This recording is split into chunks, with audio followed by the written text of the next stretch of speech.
A service of KIBMradio.com, the Internet's home for an all old-time radio.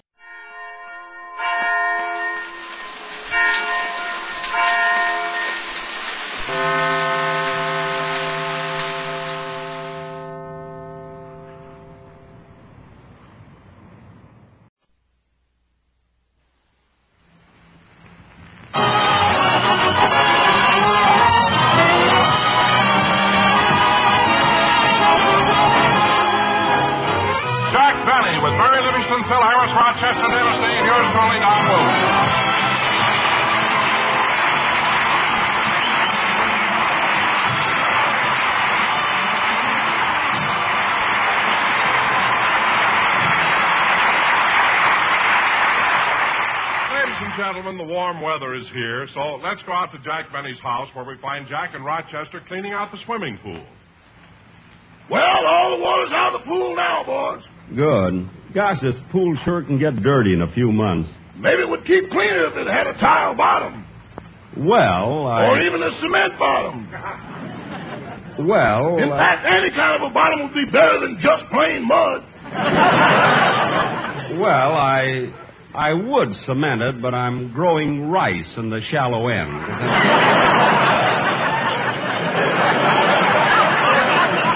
Now, Rochester, when we finish cleaning the pool, I want to transplant some tulips in front of the house. Tulips? Why? Well, Queen Juliana of the Netherlands is going to be in town soon. She'll be staying at the Beverly Hills Hotel, which is just a couple of blocks from here, and she may drop in, you know. Oh, then you met Queen Juliana when you were in Holland. Well, no, Rochester. You see, the day before I arrived in Amsterdam, the Queen had gone to Rotterdam, you see. But her husband, Prince Bernhard, he's a wonderful fellow. Oh, then you met Prince Bernhard. Well, no. You see, I went from Amsterdam to Rotterdam. But when I got to Rotterdam, I found out that they had gone back to Amsterdam. You'd have done better if you'd have gone to Boulder Dam.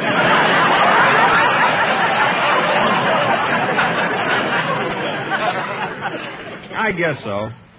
Now, come on, let's start cleaning the pool. Rochester, go over to the other end, and we'll... Oh, look at that frog over there in the corner. Isn't he cute? Yeah, he's sure big, too. Rochester, help me catch him.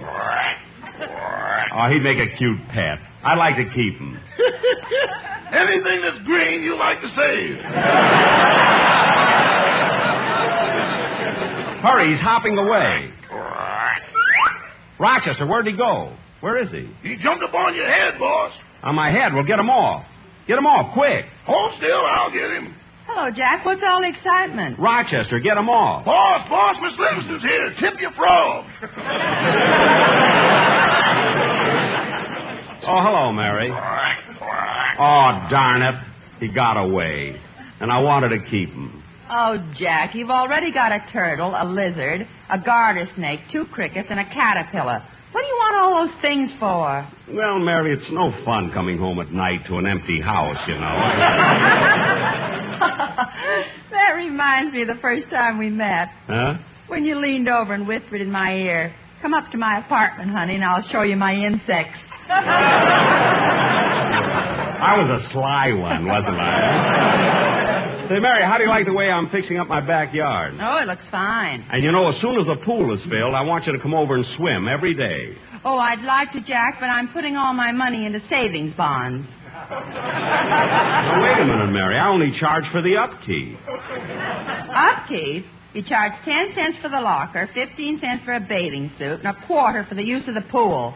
Well, I don't charge anything for the shower. No, but the price of towels is ridiculous. Rochester. No, Rochester's right. You charge for everything. 5 cents for a sun chair, 7 cents for a beach umbrella, 10 cents for a water wing. Mary. You even got a meter on the diving board. Look, Mary. What are you laughing at? You've got the only swimming pool that's listed on the New York Stock Exchange. Stock exchange. Oh, hello, Mr. Benny. Hello, Mary. Hello, Dennis. Oh, hiya, kid. Oh, boy, cleaning out your swimming pool. How you going to fill it, Mr. Benny? Well, I really wasn't planning to for another week or so. Gee, I wish you'd fill it now. Well... Go ahead, Jack. Fill it up. Okay. Rochester, turn the water on. Oh, boy, hot diggity. How long will it take? About a half hour. Now, Dennis, here's the key to the locker. Go in and put on some trunks. Oh, I'm not going swimming. Why do you want me to fill the pool? I'm thirsty. Look, kid, I'm not filling the pool for you to drink. If you want to go swimming, that's different. Well, I'd like to, Mr. Benny, but I can't swim. Well, you can go wading. And up to your neck, it's only 15 cents. Yeah, I lose a fortune on Gary Cooper. Hey, you over there, just harvest the rice. Don't eat it.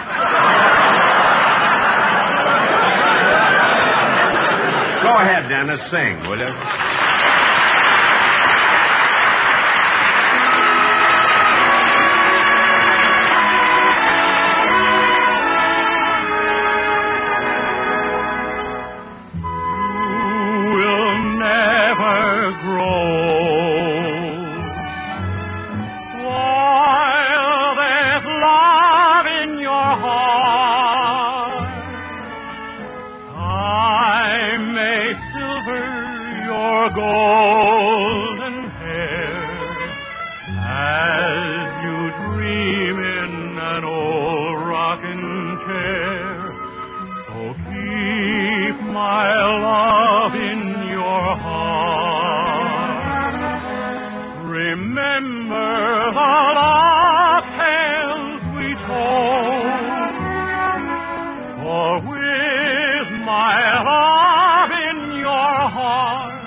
Darling, you will never grow.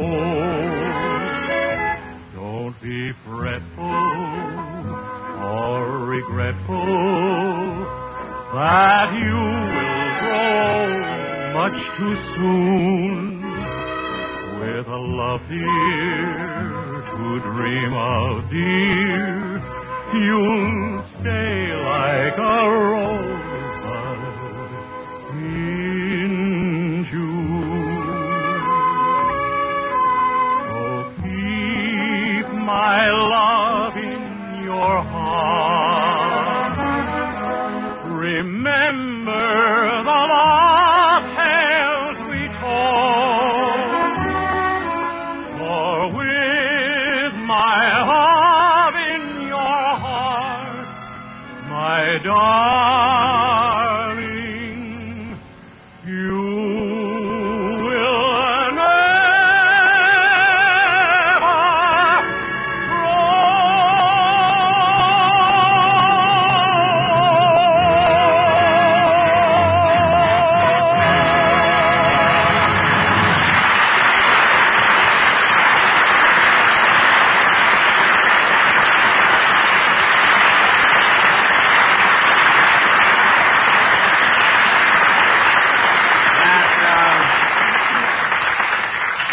Very good, Dennis. Now, if you want to stick around, you can help me fix up Hiya, this... kid. Oh, hello, Phil. Hello, Phil. Well, clean out the old pool, huh? Getting ready to open for business, eh, Jackson? Yep.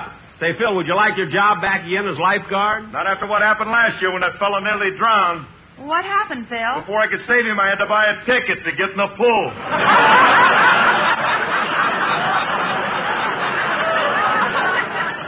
Well, Phil, I can't afford to pay you a lifeguard salary.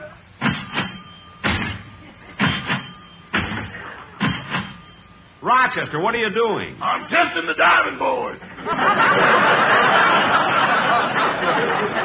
Oh, good. And when you're through with that, you can... Hey, Jackson, come over here a minute, will you? I got something I want to discuss with you. With me? Yeah. Well, look, Jack, I've got a dentist appointment. I better be running along. Wait a second, Mary. I'll just see what Phil wants. Oh, all right. What's on your mind, Phil? Well, it's about Bagby, my piano player. What about him? He's leaving my orchestra. No. Bagby's quitting your band? Why? He's going back to his old job. His old job, what was that? Professor of psychology at Heidelberg. Phil, you mean to stand there with that bottle in your hand and tell me that Bagby, your piano player, used to be a professor of psychology? Are you kidding? He's got one of the most brilliant minds in the country. You ought to see his degrees. He's got his A.B., M.A., LL.D., Ph.D., and he's SQCTF. SQCTF, what's that? San Quentin, class of 34. Phil. He was voted the alumnus most likely to come back. Phil. For a while, we thought he was going to graduate magna cum gas chamber.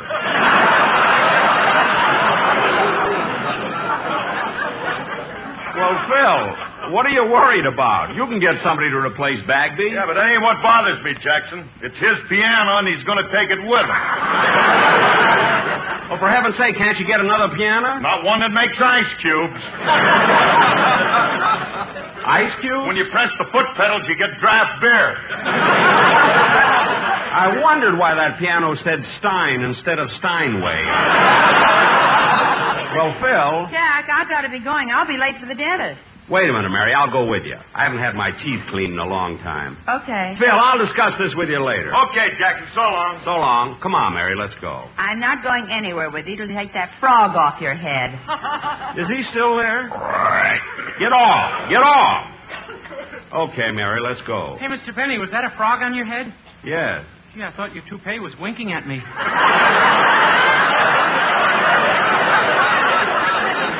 Well, it wasn't. Come on, Mary, let's go.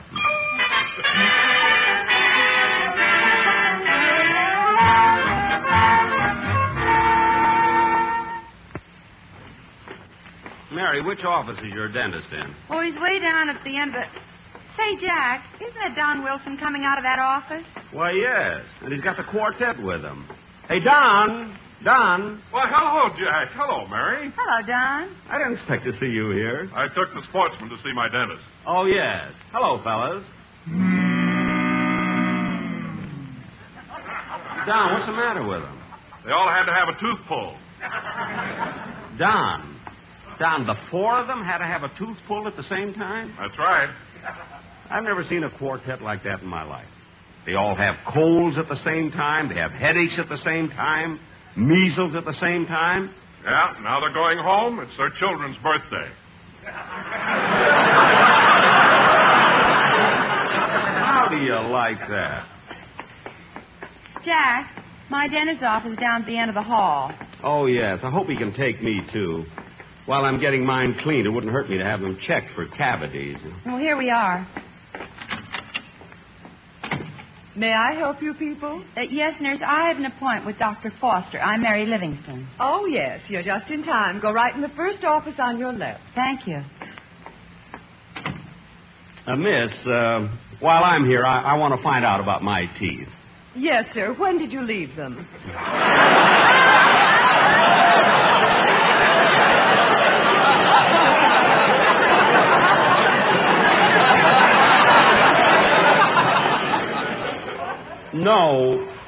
No, I'd like Dr. Foster to examine them. Well, Dr. Foster has no appointments open. However, Dr. Nelson has a cancellation. I'm sure he can take you. Well, good. I'll have to get some information first. Your name? Jack Benny. Occupation? A violinist. Oh.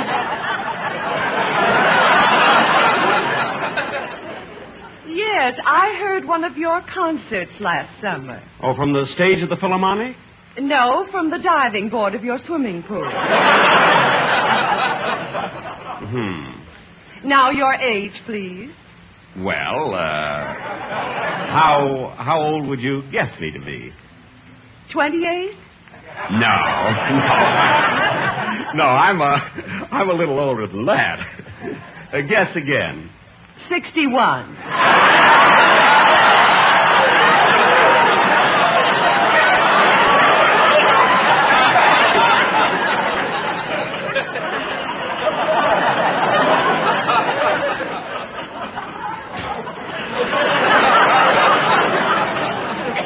For your information, miss, I happen to be 39. Oh. Yes,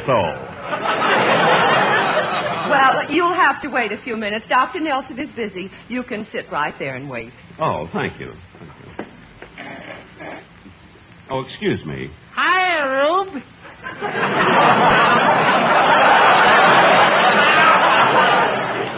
Oh, hello.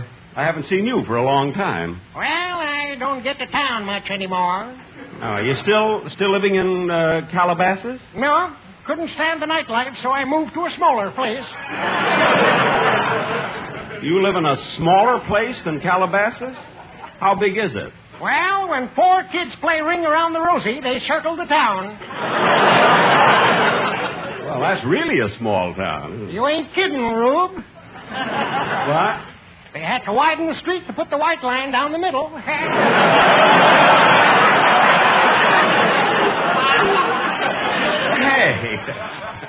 Hey, that's pretty good. By the way, I saw your last television show. You make a good-looking woman. Well, thanks, but I don't intend to dress like that again. You ought to. You ain't nothing the way you are.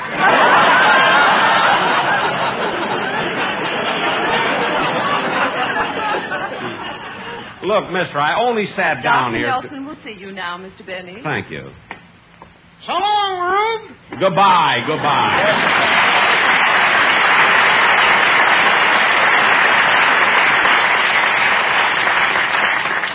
Right through that door, Mr. Benny. Thank you.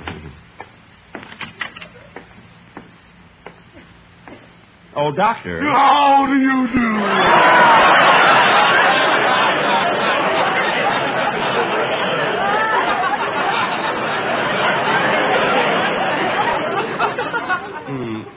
Look, doctor, I'd like to have... Don't tell me you have a toothache. No, I don't have a toothache at all. I only want Just sit down and leave the rest to me. But, doctor, all I want is... Doctor, why are you strapping me in this chair? Well, the last time I pulled a tooth, I yanked too hard and threw the patient out the window. Oh, my goodness, did the tooth come out? All of them. He hit a fire plug.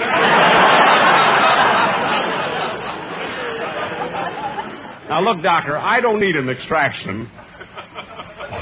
All I want you to do is examine my teeth. Very well. Open your mouth, please.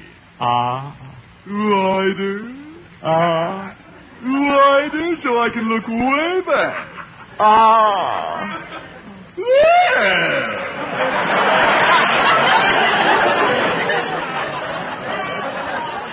That's fine. I can see everything now. Your teeth look fine. Good. But you better do something about that appendix. Appendix? Now, just hold still and I'll complete the examination. Now, Mr. Benny, before my technician comes in, I just want to make one final check. Open your mouth. Doctor, why are you spinning my pivot tooth? I used to be a disc jockey. Disc jockey? And now I'd like to dedicate this next tooth for Billy, Mervyn, Manny, Jesse, and all the boys at Hickey's Bar, and happy birthday to Jeanette. Now cut that out! Look, I just came here for... Hey, you sent for me, Doctor? Yes, I have a patient here who requires an X-ray. Oh, very well. You operate the camera, and I'll swing the chair around so you'll get a good picture. Is that the technician? He looks like a frog I met this morning.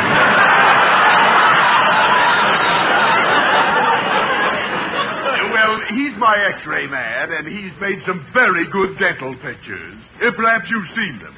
They played all the neighborhood theaters. Dental pictures? Yes. Sorry, wrong molar. What? David and bicuspid. Look, doctor. And the latest one with Montgomery Clift, A Space in the Gum. Oh, for heaven's sake. Look, doctor, I haven't got all day. If your man is going to take this X-ray, let him take it. I'm going to take the picture. He's going to direct it. Direct it? Now, tilt your head back, Mr. Benny, and on cue, open your mouth, raise your tongue, press it over toward your right cheek, smile. Look at what's going on here. Lights, camera, roll 'em. Doctor! Don't move. We're trying for an Academy Award. Look, all I wanted was a simple examination. I have the picture, Doctor. I'll have it developed in a minute. Good. Mr. Benny, while we're waiting, just sit back and relax. Thank goodness. Come in. Should I sing now, Doctor? Yes, Miss Verner. Sing? Doctor, what is this? Our floor show. We can't afford magazines. What? A floor show? When your sweetheart just in the winter of the mind. What is this, anyway?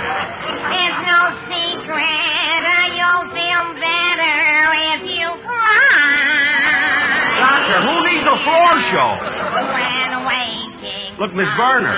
Miss Werner. The frog sounded better. Miss Werner, wait a minute. Wait a minute, Miss Werner. Wait a minute. Wait a minute! Oh, brother. What did you stop me for? Miss, do you happen to know when you say I beg your pardon, then I'll come back to you? No. Good. Well, here are the results of the X-ray, Doctor. Here, let me see. Oh, yes, a wonderful picture. Doctor, what does it show? Just a moment. According to this X-ray, you have an abscess. An abscess? Yes, it's sort of a pocket. Gee. It's nothing to be alarmed about. Finding a little pocket under a tooth is very common. Although yours is unusual. Why? It has money in it. Look, Doctor, if you think I'm going to stay in this chair... Now, settle down. It'll only take a minute. Oh, nurse. Yes. Grab the patient by the hair and hold his head back. Yes, Doctor. Whoops. Well, then grab him by the ear. Doctor, I only came here for an examination, that's all. Doctor, I want to have a word with you. Excuse me. Really? Are you sure? Yeah. Then you better help me. Nurse, hand me my forceps. Forceps. Novocaine. Needle. Swabs. Burrs. Straight chisel. Drill. Coat. Hat. Suitcase. Doctor, what are you doing? Our lease is up. We're moving. What? Come on, nurse. Doctor, let me out of this chair. Dr. Nelson, don't leave me alone. When your sweetheart sends a letter. Doctor, come back. At least give me some Novocaine. Doctor.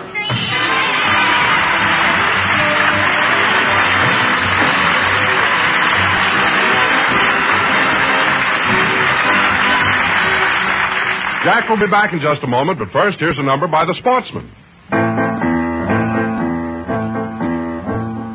Down in Jungle Town, the moon shone down without a frown. Soon a shy baboon came out to spoon beneath the moon. Monkey Doodle wagged his noodle, he was Jungle King. She felt flattered when he chattered, you're a pretty thing. Big bamboo, room for two, so promise you'll be true. Down in Jungle Town, a honeymoon is coming soon. Then you'll hear a serenade to a pretty monkey maid. And in Monkey Land, the chimpanzee sing in the trees. She'll be true to Monkey Doodle way down in Jungle Town.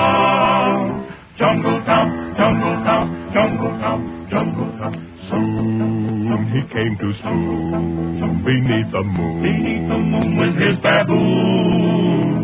Though another beau who loves her so won't let her go. King got sore, then softly swore, his tale of love I'll cut. First he bit him, then he hit him with a coconut. Hear them sing, hail the king, he's Jungle Town's real thing. Down in Jungle Town, a honeymoon is coming soon. Then you'll hear a serenade to a pretty monkey maid.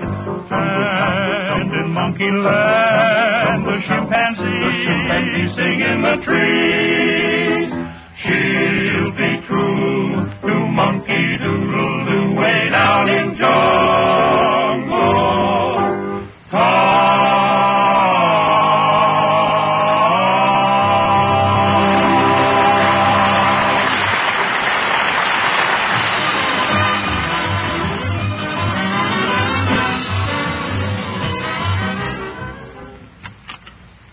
Jack. Oh, hello, Mary. How'd things go at the dentist? What a crazy dentist. I came in, he says, how do you do?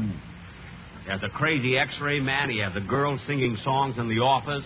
He makes movies. Well, if it's that bad, why don't you change dentists? No, I think I'll just change writers. Good night, folks.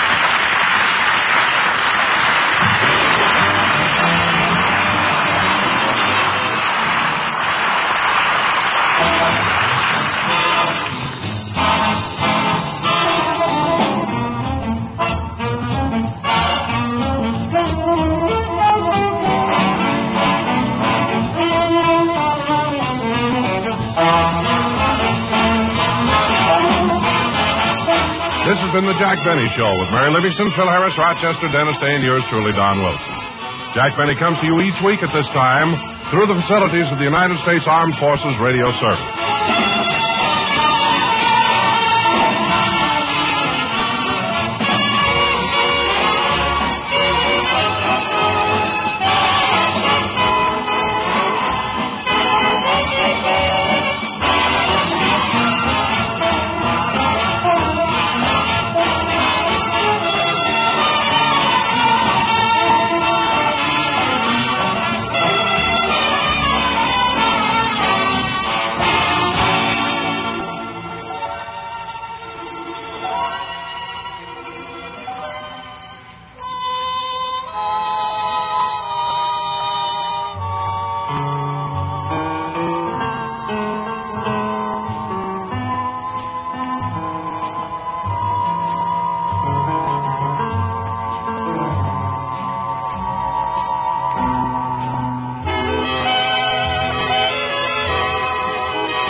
Lucky Strike presents the Jack Benny Program.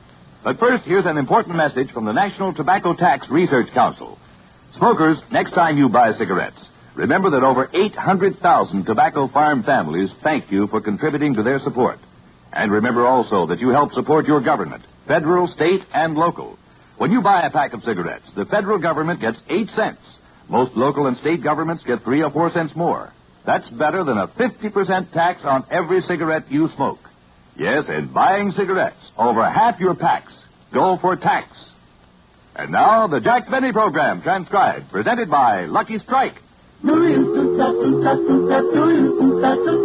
Be happy, go lucky, be happy, get better taste, be happy, go lucky, get better taste today. Friends, tear and compare. See for yourself that Lucky's are made better to taste better. From a newly opened pack, take a cigarette made by any other manufacturer. Carefully tear a thin strip of paper straight down the seam from end to end and gently remove the tobacco. In tearing, be sure not to loosen or dig into the tobacco. Now, do exactly the same with a Lucky Strike. Then compare.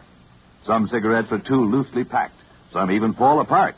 But look at that Lucky. See how it stays together, a perfect cylinder of fine, mild tobacco. Now, what does this mean to you as a smoker? It means exactly this. Because your Lucky is so round and firm and fully packed, you avoid annoying loose ends that spoil the taste, hot spots that burn harsh and dry. Because your Lucky has long strands of fresh, clean, good-tasting tobacco, it burns evenly, smokes smooth and mild. Yes, tear and compare. Prove to yourself that Lucky's are made better to taste better. Then make your next carton Lucky Strike. The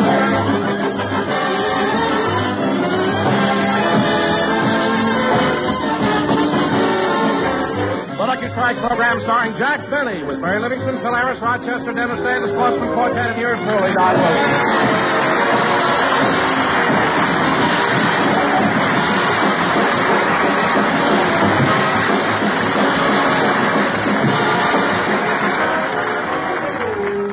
Ladies and gentlemen, it's Easter Sunday, and in cities all over the country, people are Easter parading.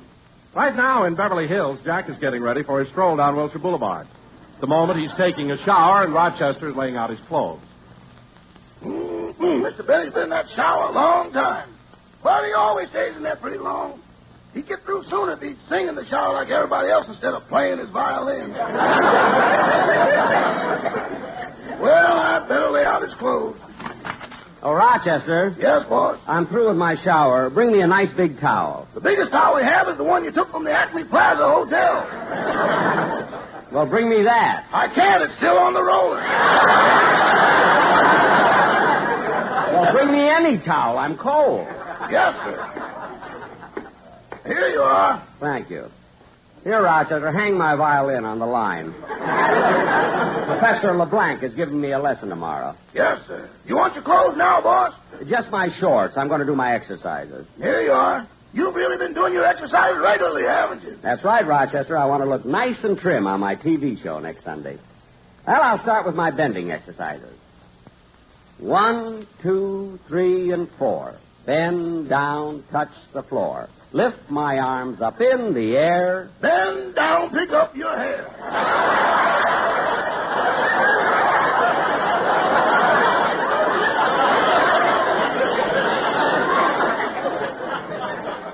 Oh, yes. Gee, that's hard to bend down like that. Oh, boy. Now for your knee bends. Ready? Uh-huh. Okay, go. Yeah. Down, up. Down, up. Down, up. Down, up, up, up, up, up, up, up, up, up. Congratulations, boss. You made it. Yeah, that's enough for today. I better get dressed. And I think I'll wear my blue suit today. That looks swell. I'll get it for you. Good. And, Rochester, while I finish dressing, look through my closet, see if any of my clothes need to be sent to the cleaners. Yes. Well, what about this gray suit, boss? I don't know. How does it look to you? Well, it's got a gravy stain on the sleeve, salad dressing on the pants, butter on the cup, coffee on the lapel, and meat sauce all over the vest. It has? Yeah, shall I send it to the cleaners or put it in the refrigerator?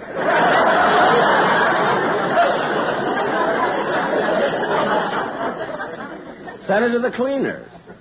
But first, Rochester, go through the pockets and make sure I didn't leave any money in it. Oh, boss, calm down. Never mind, just do it. Well, I'm all dressed, Rochester. How do I look? Fine, but you'd better put your glasses on. Oh, I'm not going to wear my glasses today. They make me look old. But you don't see too well without them. Rochester, I just wear my glasses for reading. Now, let's see. I think I'll take I'll get it. Oh, hello, Phil. I'm Mary. Oh, happy Easter, Mary.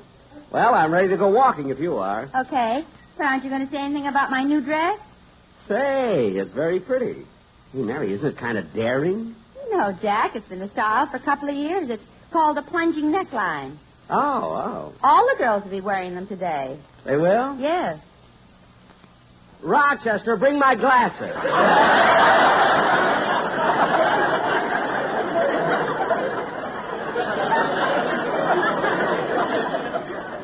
Thanks. Come on, Mary. Let's go to the boulevard and stroll in the Easter parade.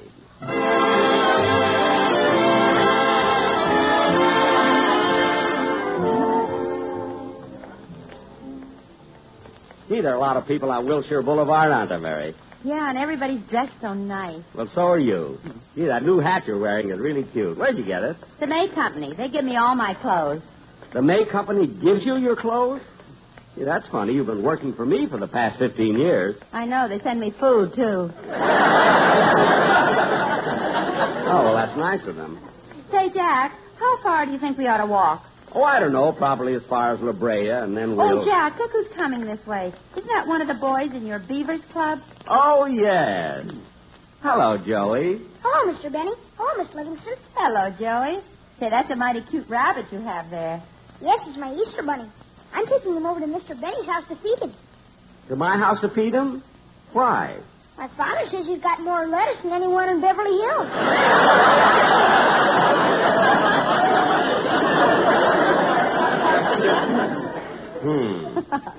Did you just get this rabbit, Joey? Oh, no. I got him last Easter. In fact, I had 2 of them. Come on, Mary, let's go.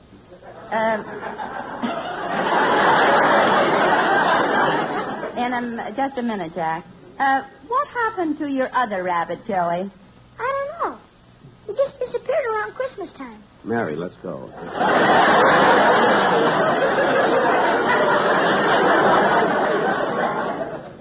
Joey, exactly when did your other rabbit disappear? It was, December the 23rd. Well, thanks for telling me. Goodbye, Joey. Goodbye, Miss Livingston. Goodbye, Mr. Banks. Goodbye. You know, Mary... Oh, quiet. You and your mink Christmas present.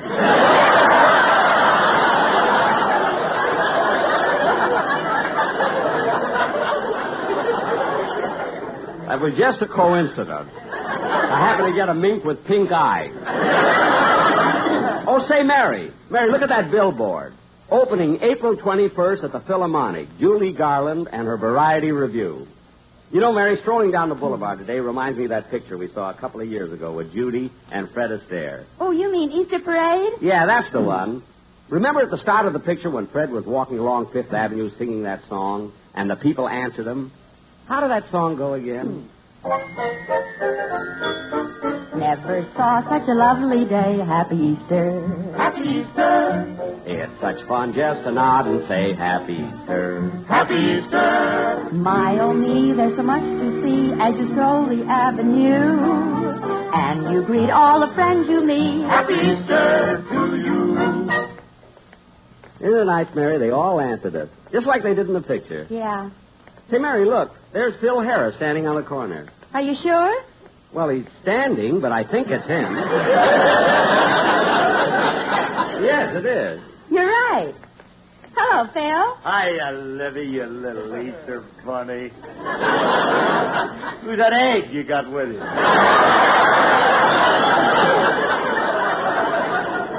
Darn it, I forgot to take off my bathing cap.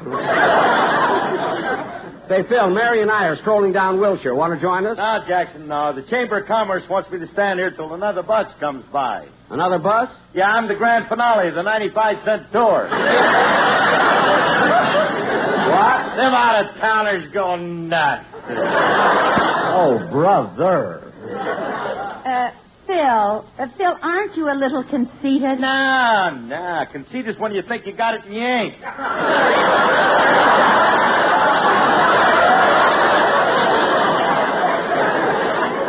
Phil, and you've got it? Well, I must have, Jackson. They want me to run for president on the prohibition ticket. Mary, you talk to him, will you? I can't. Look, Phil, Jack and I... Step back, Livy. Here comes another bus load of tourists. I got to take a bow. Phil, Jack and I are going for a walk. Do you want to join us or not? I'd love to, Mary, but some of my musicians are going to pick me up. They're having a little card game, and they need a fifth for bridge. Phil, you mean a fourth for bridge? No, a fifth. They play and I pour. Oh, Harris, you can always depend on a feed line from that gray-haired gentleman with the button shoe. Come on, Mary, let's go. All right. So long, Phil. Hey, so long, Livy. See you later.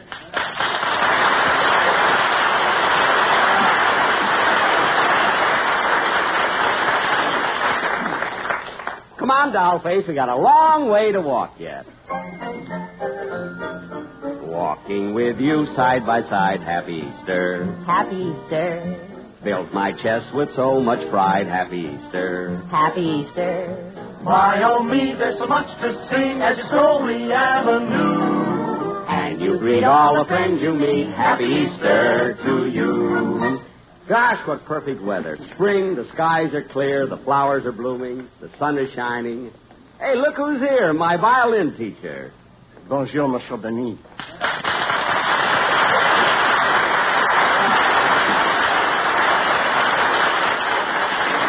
Well, Professor LeBlanc, what a surprise running into you. Hello, Professor. Bonjour, mademoiselle.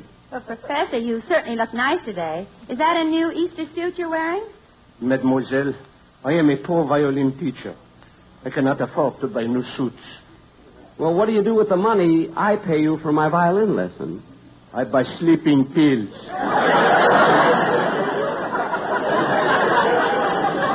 Oh, are they any good? No. After a few days, I wake up. Oh, well, it was nice seeing you, Professor. And don't forget you're giving me a violin lesson tomorrow. I will not forget. I will tie a string around my finger. Good, good. Better I should tie a rope around my neck. What? Goodbye, my champagny. Goodbye.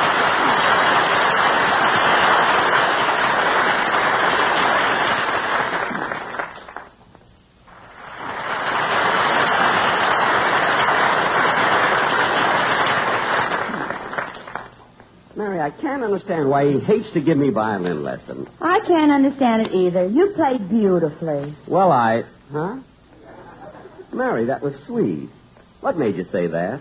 Oh, I don't know. Just an impulse. Yesterday I kicked a cop in the pants.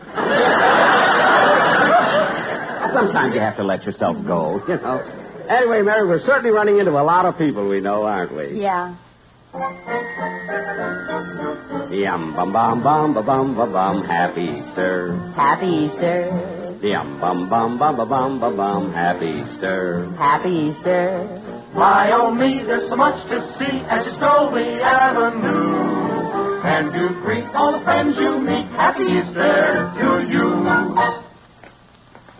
You know, Gertrude, it's nice getting a day off. It sure is nice.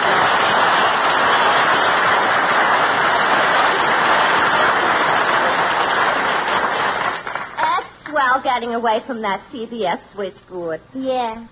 Oh, Gertrude, I feel so elegant walking in the Easter parade. How do you feel? My feet are killing me. But it's my own fault for buying such small shoes. Well, what size did you get? 9. Oh, for heaven's sake. What's the matter? Getting your foot in a size 9 shoe is like docking the Queen Mary in a Dixie cup. Oh, look who's talking. Get a load of your shoes. They're not so big. They're not. Last year when we went on our vacation, every hotel we stopped at pasted labels on them. Oh, it's a natural mistake because my shoes are genuine cowhide. Cowhide? Yeah. From the way your toes stick out, it looks like milking time.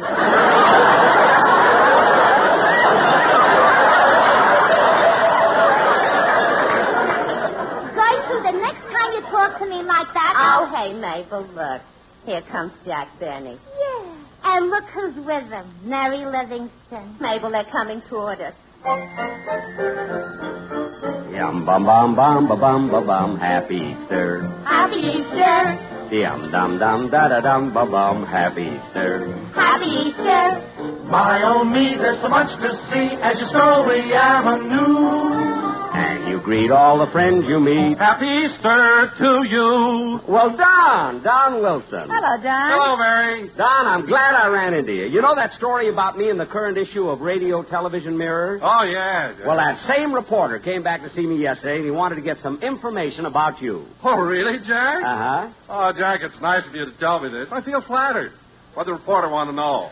Well, he wanted to know different things, like what you eat for breakfast, what you eat for lunch, what you eat for dinner, what you have for dessert, what you have after dessert, what you eat between meals, what you eat before going to bed at night, all those different things. Well, that's nice, Jack, but didn't he want to know anything about my work on your program? Yes, he did, Don. He thought that my last couple of shows weren't quite as funny as usual. He wanted to know if you ate one of my writers. Oh, Jack, I know you're kidding, but I wish you'd stop with that talk. You're always giving everybody the impression I'm fat. All right, Don, I'll stop joking about your size. Say, Don, would you like to walk down Wilshire Boulevard with us? Oh, I'd love to, Mary, but I'm on the other side of the street. Oh, yes. Lift your stomach, Don. Here comes a bus. See you later. Come on, Mary. Bum bum bum ba bum ba bum bum ba bum. Say, Mary, have you got a cigarette? Oh, sure, Jack. I have some right here. Oh, gee, I forgot to put them in my purse. Well, here's a drugstore. I'll step in and get some. Okay. Oh, clerk. Yes, sir. What can I do for you? Ways of words, shaving cream, Kleenex. No. I'd like to buy some... Magazines, aspirin, sunglasses, white savers. No. All I want is... Alka-Seltzer, Tootsie Rolls, whiting papers.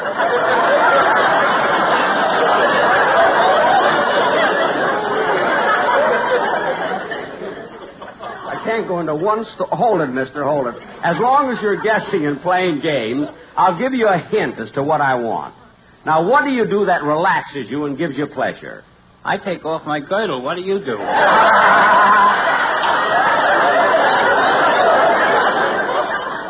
Well, if you must know, I smoke a Lucky Strike.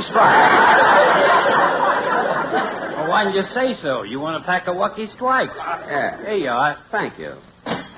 Goodbye. Wait a minute. Don't go yet. Huh? Aren't you going to open your pack of Luckies here?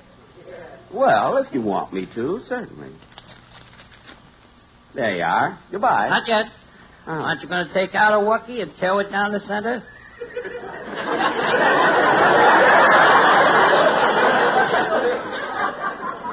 But I make all my customers do it. Well, okay. There. See how the tobacco holds together? No loose ends. No room for air spaces. Hot spots that burn harsh and dry. Luckies are made from long strands of fresh, clean, good-tasting tobacco.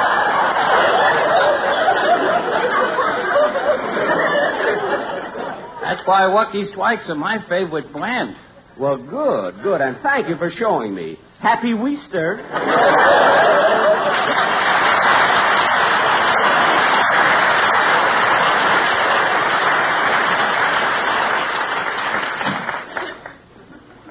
Jack, you got the cigarettes? Yes. Come on, Mary. Let's keep walking. Never saw such a lovely day. Happy Easter. Happy Easter. It's such fun just to nod and say Happy Easter. Happy Easter. My, oh, me, there's so much to see as you stroll the avenue. And you greet all the friends you meet. Happy Easter to you. Well, Mr. Kitzel!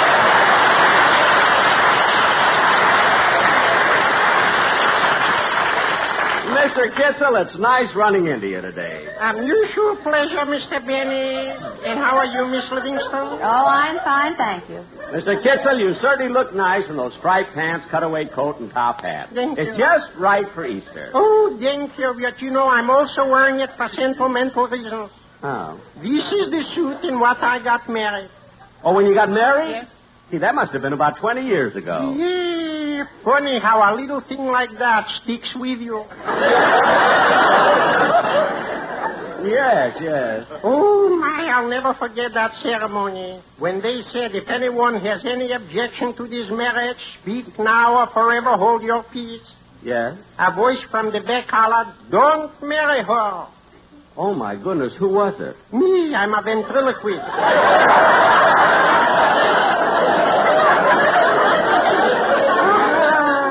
Oh, Mr. Kitzel, you're joking. Unfortunately. Oh, well, Mr. Kitzel, it was a pleasure running into you on Easter, but we've got to be moving along. Goodbye, Mr. Benny. Goodbye. Goodbye, Mr. Kitzel. Goodbye.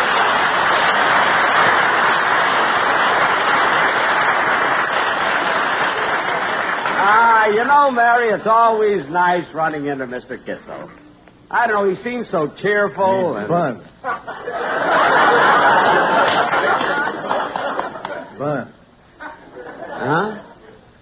Come here a minute.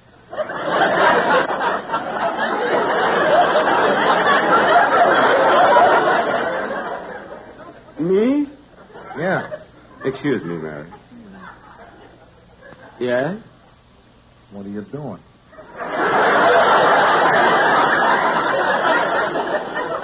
We're just strolling along in the Easter parade. How far you going? To La Brea. That's fine. What? You said you was going to La Brea, and I said that's fine. Well, wait a minute. Aren't you going to try to talk me out of it? Not me. This is my day off. Oh. Well, happy Easter. Well, same to you. Same to you.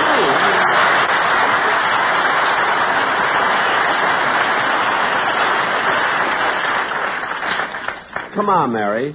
What happened? Nothing. It's all right. We can go to La Brea. Come on. Never saw such a lovely day. Happy Easter. It's such fun just to nod and say Happy Easter.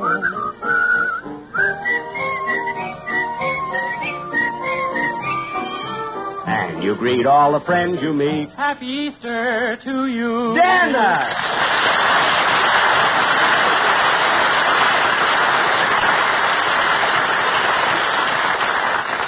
Hello, Dennis. Hello, Mary. Hey, Dennis, you having a nice Easter? Oh, sure. I colored Easter eggs all morning, and then I hid them. Uh-huh. And then I told my mother to go look for them. Ooh, that must have been fun. Oh, no, it was a mess. The eggs splattered all over my mother's new dress, her 2 nightgowns, and 6 of my father's shirts. Well, Dennis, where'd you hide the eggs? In the washing machine. In the washing machine? Yeah, it was awful. Dennis, I don't understand this. Colored Easter eggs shouldn't splatter.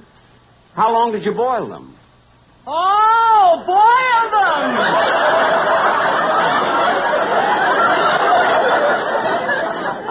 Mary, you take them, will you? I'm still a little sick from Phil. Dennis, Jack and I are walking down as far as La Brea. Would you like to join us? Sure, I'm not stuck up. Well, that's mighty decent of you. And by the way, Dennis, be sure you're not late for rehearsals for my television show. I won't. And my mother said that it's okay for me to appear on your TV program, Sonny, if you give me proper credit at the end. What do you mean, proper credit? Well, at the end of the program, she wants you to say, Dennis Day may also be seen on his own television show. You may buy his latest recording, I Hear a Rhapsody, at all music stores. He will soon be seen in 20th Century Fox picture, The Girl Next Door, and take your judo lessons from Yamashita. Dennis, who in the world is Yamashita? Oh, that's my mother's business name.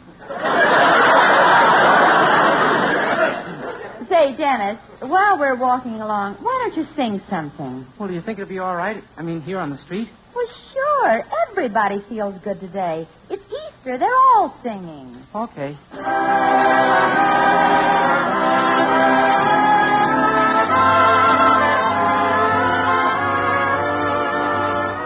In your Easter bonnet, with all the frills upon it, you'll be the grandest lady in the Easter parade.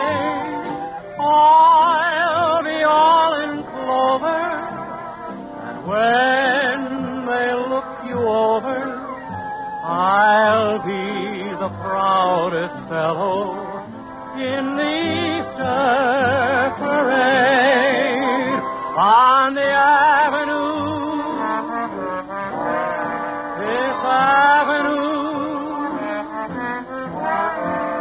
photographers will snap us, and you'll find that you're in the rotogravure. Oh, I could write a sonnet about your Easter bonnet, and now the girl I'm taking to the Easter parade.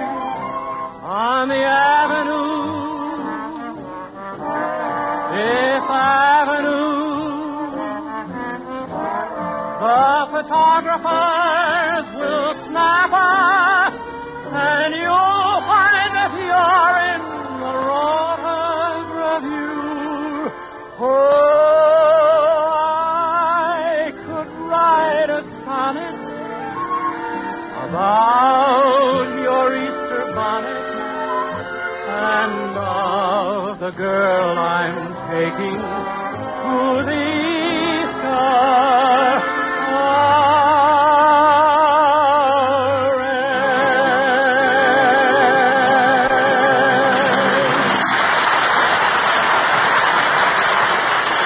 Jack will be back in just a moment, but first...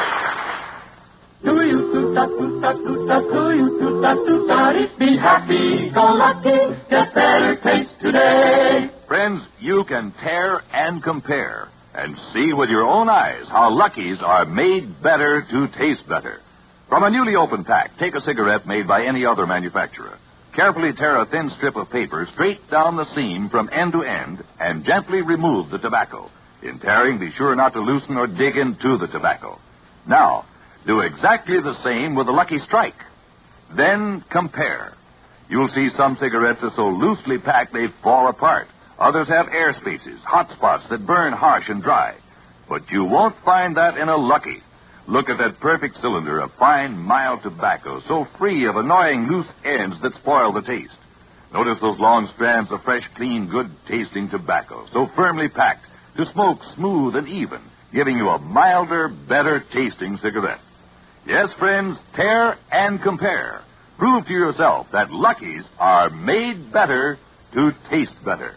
Then make your next carton Lucky Strike. Bum, bum, bum, be happy, go Lucky Strike today. Ladies and gentlemen, next Sunday night, immediately after my radio show, I will do my 5th television program of the season. My guest stars will be Dennis Day, Rochester, and one of the world's greatest violinists, Mr. Isaac Stern. I will also play a violin solo. That's funny. They told me there would be applause here. Oh, well, happy Easter, folks.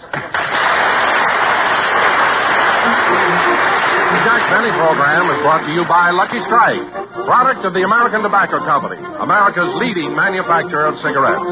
This is Don Wilson reminding you to listen to your hit parade with Guy Lombardo every Thursday night, presented by Lucky Strike. Consult your newspaper for time and station. The Jack Benny program has been selected as one of the programs to be heard by our armed forces overseas through the facilities of the Armed Forces Radio Service.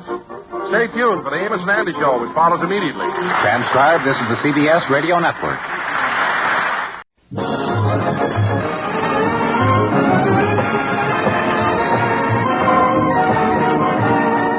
Broadcasting from the Naval Air Station in San Diego, Jack Benny, with Mary Livingston, Phil Harris, Rochester, Dennis Day, and yours truly, Don Wilson.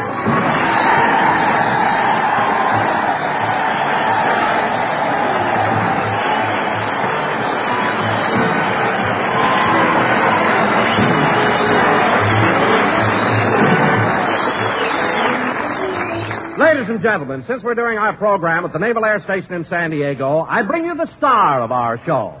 A sailor who was in the First World War and still has a toupee with a crew haircut, Jack Benny!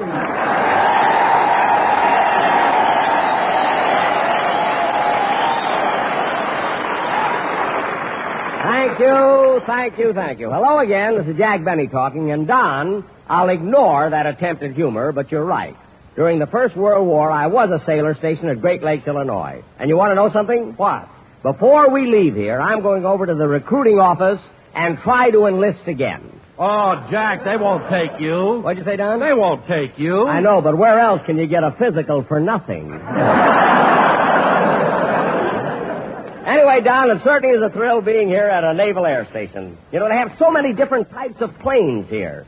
Banshees, Sky Raiders, Corsairs. And, Don, did you notice those huge Navy planes landing right on the water? Oh, yes, Jack, but I was puzzled about those big things on the bottom where the wheels should be. What are they? Oh, Don, those are pontoons. You see, they keep you afloat in the water. Pontoons? Yes, Don, those are the same things that automobiles use in Los Angeles. Which reminds me, Don, I have to be in Los Angeles 30 seconds after this program goes off the air. That's when I do my television show. But, Jack, how can you make it from here to Los Angeles in 30 seconds? Don, I'm going to use the quickest moving thing known to science. Oh, are you taking one of those jet planes? No, I'm going to go piggyback on a sailor with a 12-hour pass.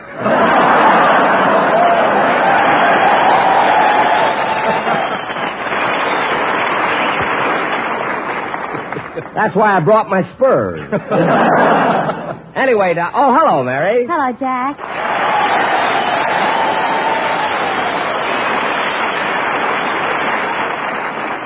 Well, Mary, how do you like doing a show from the San Diego Naval Air Station? Oh, it's fine, Jack. But you want to know something? I think the boys here are a little too playful. What do you mean? Well, when I was coming over here, one of the pilots grabbed my hat as a souvenir. Grabbed your hat? Well, why didn't you grab it back? I couldn't. He was in an F9F. Really? How do you know there's so much about these boys? Well, when we got here yesterday, one of the pilots took me in his airplane. And after 20 minutes, he said, "All right, honey, either kiss me or get out." No. So, naturally, I kissed him. Well, Mary, I don't blame you. You wouldn't want to jump out of a plane 10,000 feet in the air. What are you talking about? It wasn't off the ground yet.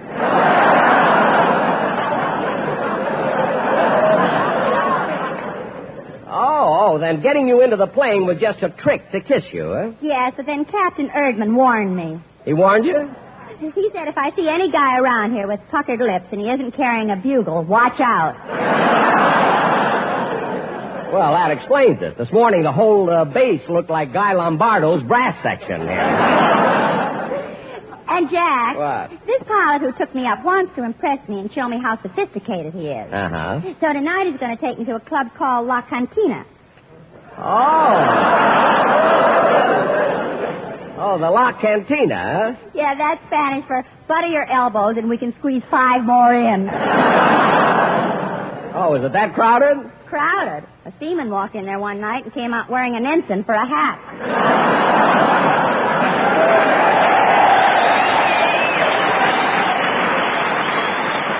Mary, I think you're making this whole thing up. Every time we come to a... Come in. Hello, Mr. Benny. Oh!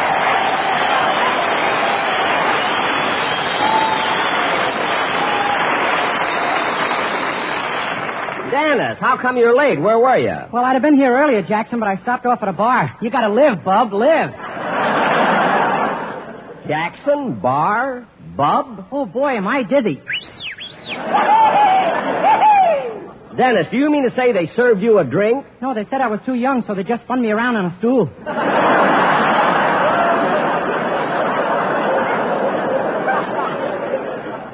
What? Hey, Don, have you got an Alka-Seltzer? Dennis, what's the matter with you? All they did was spin you around on a stool. Yeah, but they held my head in one place.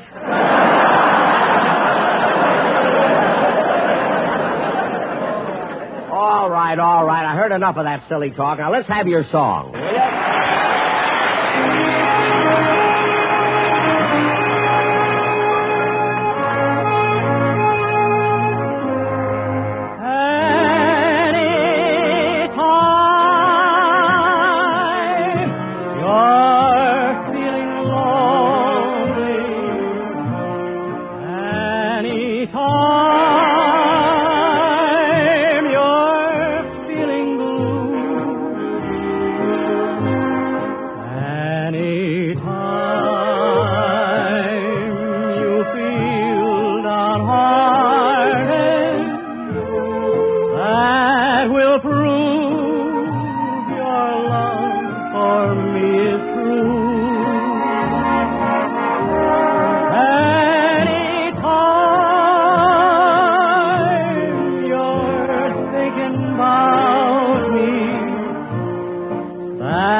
You want me back again. That's the time I'll come back home to you.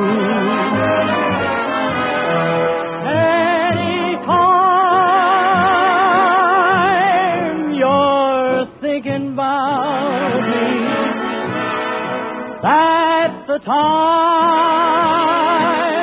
I'll be thinking of you. Oh, anytime you say you want me back again, that's the time I'll come back home to you.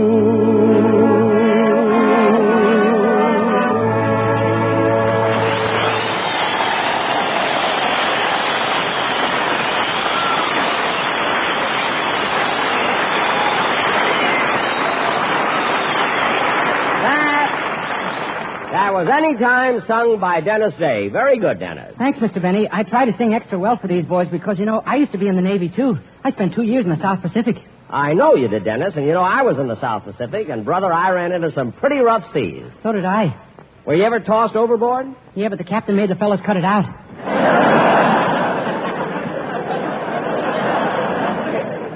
Dennis, the boys kept throwing you overboard? That's terrible. Oh, it was all right. The fish kept throwing me back. Say, Dennis, when you first joined the Navy, how did they know how to classify you? How did they know what rank to give you? Oh, Oh, that was easy, Mary. You see, first I had to fill out a lot of forms, answer a lot of questions, and then for 2 whole days they gave me a written test. For 2 days? Gee, that must have been quite a test. Yeah, and after it was over, they made me an ensign. An ensign, huh? Yeah, I wonder what they'd have made me if I passed.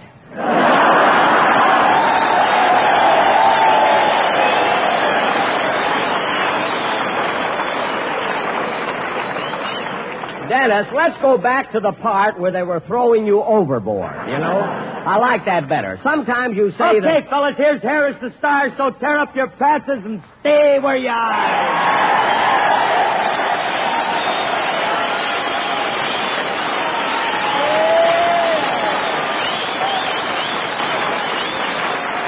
Oh, for heaven's sakes, Phil, what you won't do to get a reception. What a ham. Well, I gotta do something when we travel around. You're the only one that gets all the big receptions.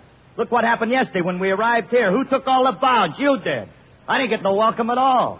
What are you talking about? After I signed all the autographs, I sent everyone over to get your autograph, too. You did that just to show off. You know I can't write.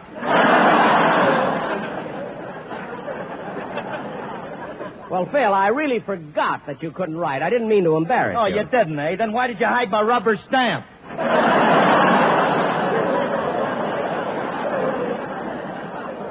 Because I thought you were going too far when you stamped your name on Admiral Baker's forehead. That's all. I was so embarrassed. Wait a minute. Another thing, Jackson. I know that trick you played on me last year. What trick? You switched rubber stamps on me, and for the next 3 weeks I was signing my name Fragile, this end up.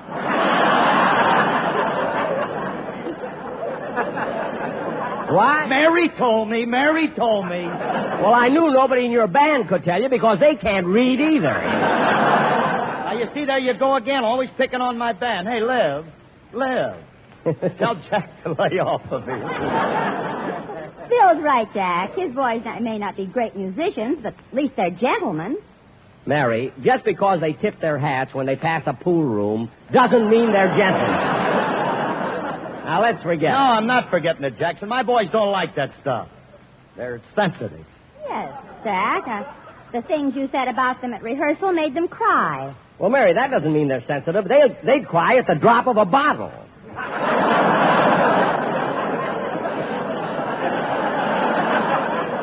Only if it breaks.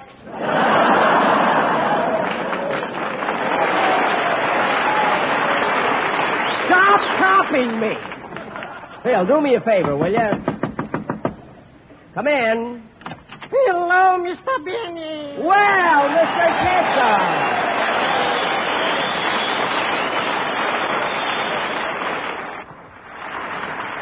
Mr. Kitzel, what are you doing here at the San Diego Naval Air Station? Well, I got a nephew stationed here. Oh, I didn't know that you had a nephew in the Navy. Of course I have. In fact, during the last war, he was stationed in Oahu. Oh, Honolulu, Oahu? No, Cleveland, Oahu.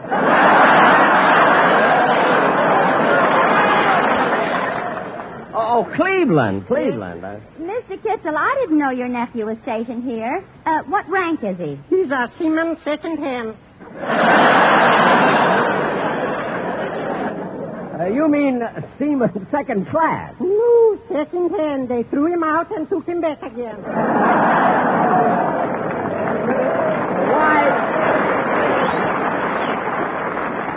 Why did they throw him out? Well, he used to be the day's barber, and one day he gave the Admiral a poodle haircut. Oh, no wonder they threw him out. Tell me, Mr. Kitzel, are you having a good time in San Diego? Ooh, a good time. Last night, my wife and I went to Tijuana, and we had...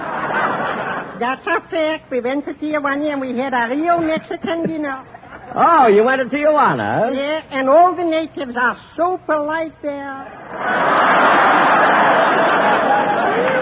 You know, Mr. Benny, all day long they kept calling me Monsieur Kitzel. Monsieur Kitzel? Yeah, that's what they called me. But in Mexico, it's Senor. I know, but with my accent, they thought I was French.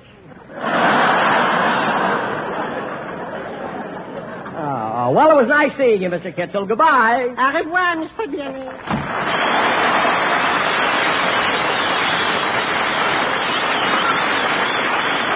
Now, ladies and gentlemen, for our feature attraction, Tonight we are presenting a dramatic sketch of the sea called All Hands on Deck, or Load the Guns with Tabasco Sauce, Here Comes the Shrimp Boat.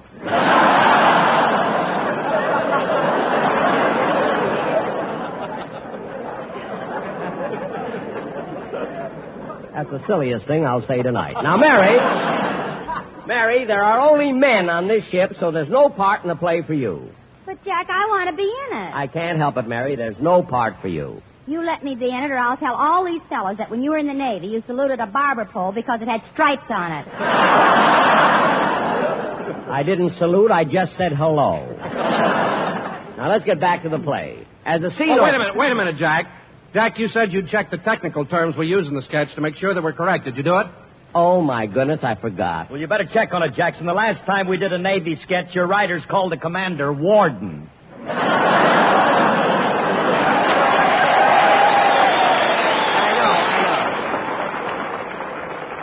Well, I'll check everything right now. I'll call up one of these ensigns. Oh, fellow, you in the first row, would you come up here, please? Thank you. I'll ask him, Don. He can tell us whether we're right or wrong. Oh, ensign, tell me, is the flat service on a carrier where the planes take off called a flight deck? I don't know.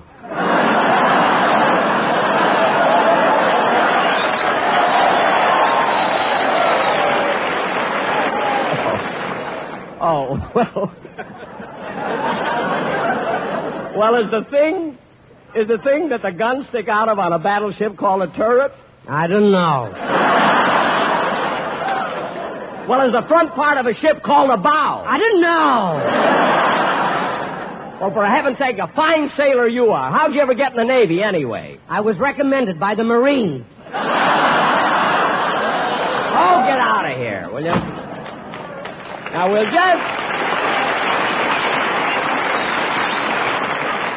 We'll just have to do our sketch without any help. Okay, Phil. Music.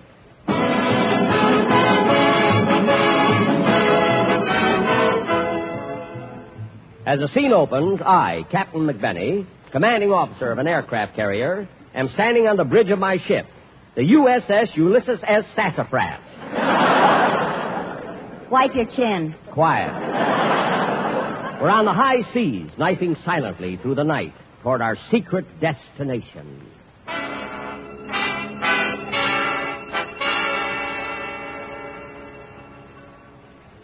Captain McBenney?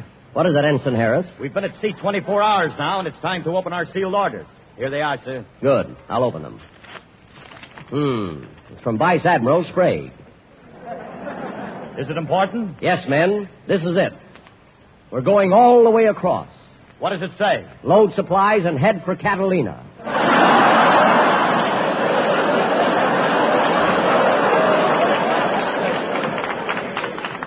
Men, we haven't much time. Let's send the planes up for a reconnaissance. Ready, planes, for reconnaissance. Gee, those propellers sure stir up the wind. You ain't kidding. Your hair just went AWOL. Never mind. Plane number 7, now taking off for reconnaissance. Plane number 4, taking off for tactical maneuvers. Plane number 5, taking off for Anaheim, Azusa, and Cucamonga. Anaheim and Azusa and Cucamonga. We haven't been at war with them for years. Captain McBenney. Yes, Ensign McDay? I would like to report the position of the USS Ulysses S. Sassafras. Good. Wipe your chin. What's our longitude? 62 degrees south. Our latitude? 48 degrees. Would you like to know the altitude? Altitude? What do you mean, altitude? You know that last plane that took off? Yes. We're still tied to it.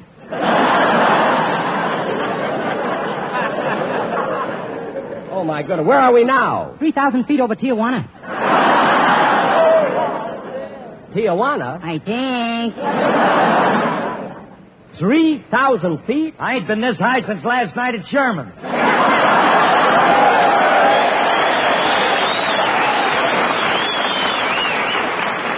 Stop reminiscing. Anson McDade. Yes, Captain McBenney? I got a report that you disobeyed my orders. Last night you went swimming. It wasn't my fault, sir. What do you mean? I took a walk around the deck, and this ship isn't as long as I thought it was. Oh. Now, look, men. The good ship USS Ulysses S. Sassafras... Wipe your chin. ...is out on operational maneuvers. We are now entering a blackout zone, so turn out all the lights. Why, can the enemy see us? No, but the audience can. Oh. How did that wave get on deck? What are you doing here? I was assigned here, sir, by the Navy Department. Assigned here? Yes. What's your rank? Manicurist, first class. A manicurist. Good. There will be no hangnails on the USS Ulysses S. Sassafras. Swab your lips. Thank you. Now, men, man your battle stations and prepare for... Who can that be? Oh, I'll get it. Hello? Hello, Miss Livingston. This is Rochester.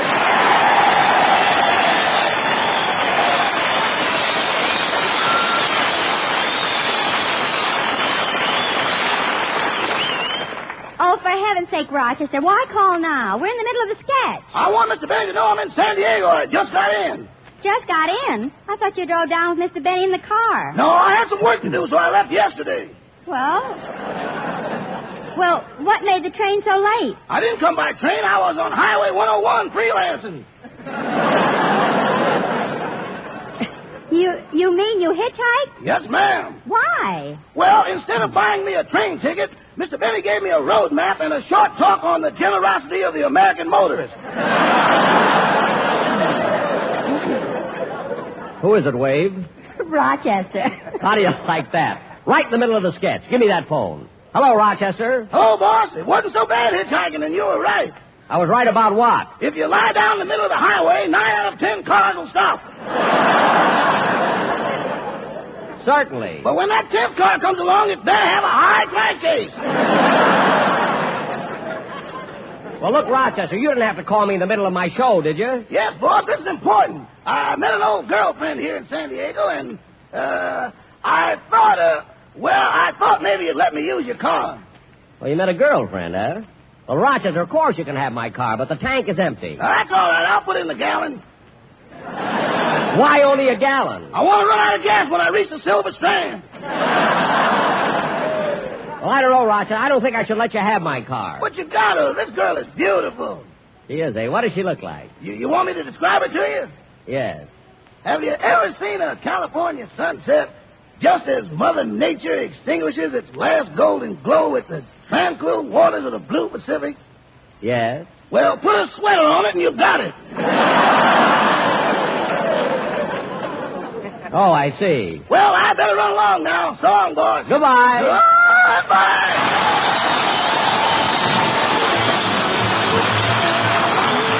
Ladies and gentlemen, I want to thank Vice Admiral Thomas L. Sprague, Commander of the Air Force Pacific Fleet, Captain William L. Erdman, Commanding Officer of the Naval Air Station, and Lieutenant Harold C. Boudreaux, Special Service Officer, for inviting us down here.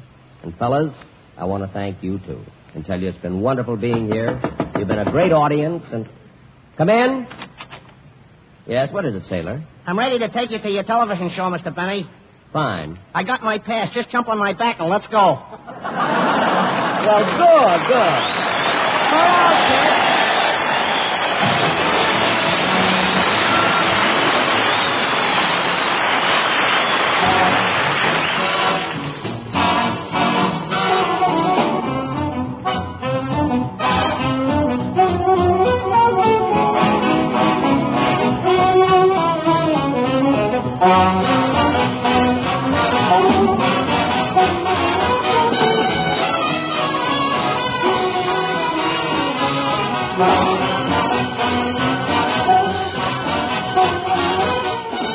This has been the Jack Benny Show with Mary Livingston, Phil Harris, Rochester, Dennis Day, and yours truly, Don Wilson.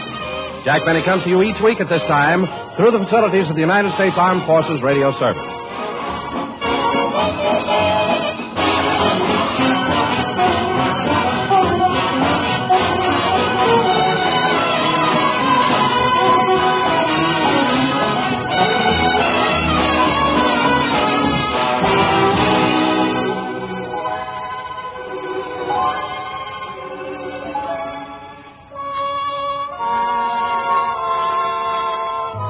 Mm-hmm.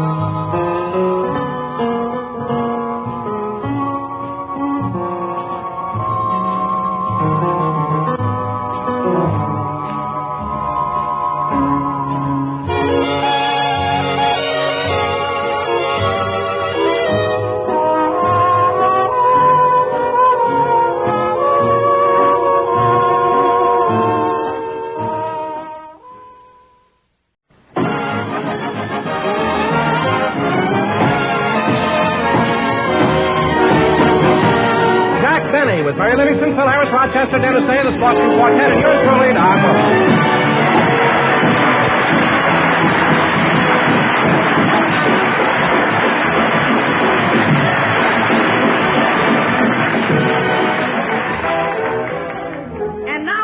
Gentlemen, it gives me great pleasure to bring you the star of our show, a man who... Wait a minute, hold it. Don, who's this guy? What's going on here? Jack, I'm sorry, but when I read the introduction you wanted me to give you, I just had to go out and hire someone else to do it. You hired this fella? Ladies and gentlemen, it gives me a great pleasure to bring you the star of our show. Wait a minute, fella, wait a minute. Don, you're the announcer on this show, and you've got to introduce me any way I want you to. Well, Jack, this time I'm not going to do it. I've got pride, you know. Pride? Ladies and gentlemen, it gives me shut up!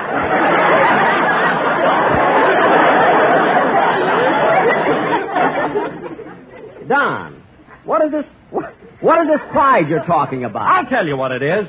Just because you played a violin duet with Isaac Stern on last week's television show, I'm not going to introduce you as a great concert violinist. You're not?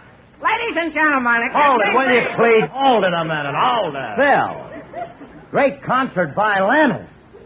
Dad, you sound like somebody's been spiking your rosin.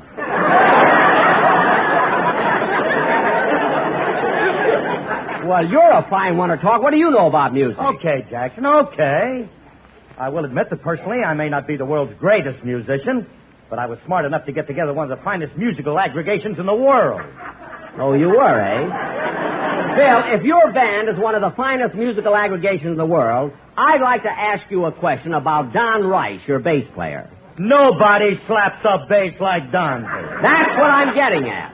Why is it he always sticks his hand in a bucket of water before he slaps the bass? Force of habit. What? Used to work in the brewery slapping labels on beer bottles.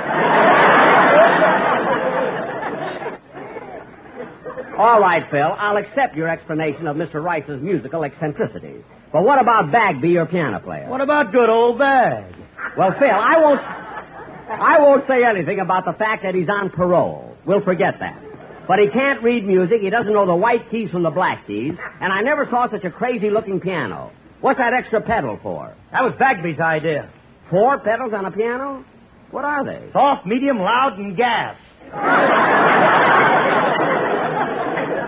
Gas pedal? Never knows when he'll have to make a getaway.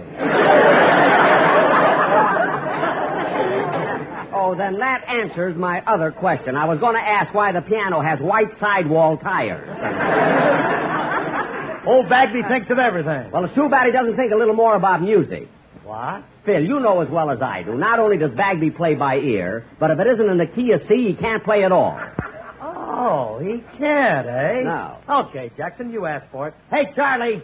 Yeah? Come here a minute.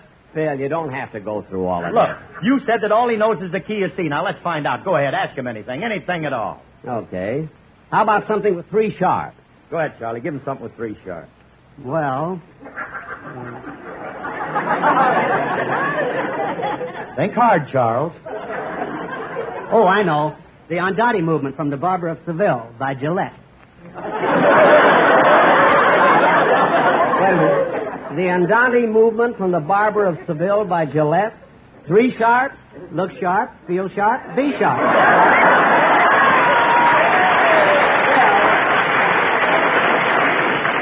Phil, you can tell that corny Bagby to go now, will you? Yeah, okay. You better leave town. How do you like that? He drove the piano right out of the studio.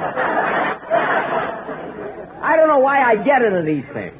All I wanted was a classy introduction. Ladies and gentlemen... Not from you! I want the introduction from the one who's supposed... Oh, hello, Mary. Hello, Jack. What are you mad about? I'm not mad, just that I asked Don to do something when he refused. It hurt my feelings. John Wilson, you ought to be ashamed of yourself. After all Jack has done for you. In fact, we should be grateful for what he's done for all of us. And when Jack requests any of us to do something, we should make every effort to comply with his wishes. Thanks, Mary. I guess you're right, Mary. Okay, Jack, I'll do it. I'll introduce you as a great concert violinist. Ladies and gentlemen... Wait a minute. Mary. Jack, is that what you asked John to do? Introduce you as a great concert violinist? Yes, that's all. That's all? He ought to slap your face. Mary, I thought you were on my side. Whatever gave you the idea that you're a great concert violinist? Because on my television show, I played a violin duet with Isaac Stern. That's why. And he wants me to call him Yacha Benny. What are you laughing at, Mary? Last year he killed a grasshopper, and for 2 weeks I had to call him Frank Buck. I didn't kill that grasshopper. I brought him back alive. So don't be so smart. And anyway, I don't know why Don had to go out and hire someone. Oh, hello, Mr. Benny. Oh, hello, Dennis. I'm glad you're here. It's about time for... Dennis. Dennis, you're limping. Yeah, but I didn't get hurt bad. Hurt? Dennis, you have an accident? Yeah, as I was crossing Sunset Boulevard, I got run over by a piano.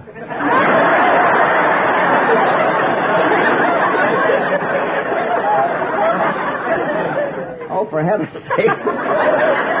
That was Bagby. He got his piano from Madman Wurlitzer. Now, Dennis, I got to get this program started, so you better sing your song right now. I'm not going to sing until you pay off for my being on your television show. I can't do that until next week. Jack, why can't you give him the money now? Oh, he isn't going to pay me money. Mr. Benny said if I went on a television show, he'd do something for me that's a great honor. A great honor? Yeah, he's going to write in my name for president in the California primary.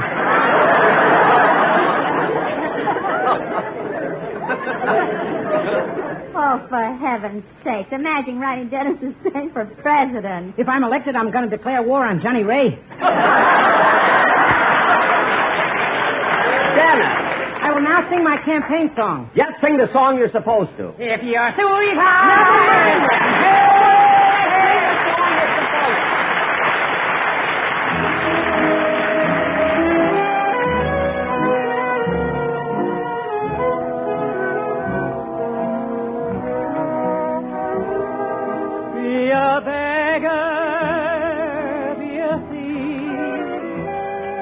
My sunshine or my grief, be anything but darling, be mine.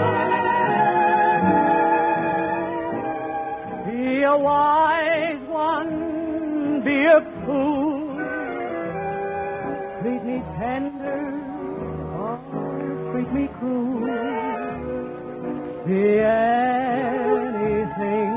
but darling, be mine.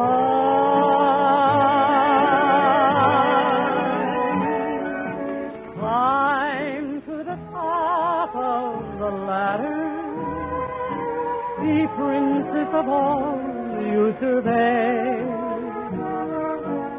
Hell, and it still doesn't matter.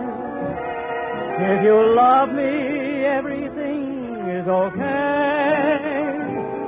Be the angel of my friend. Be the devil who cares. Be anything but darling.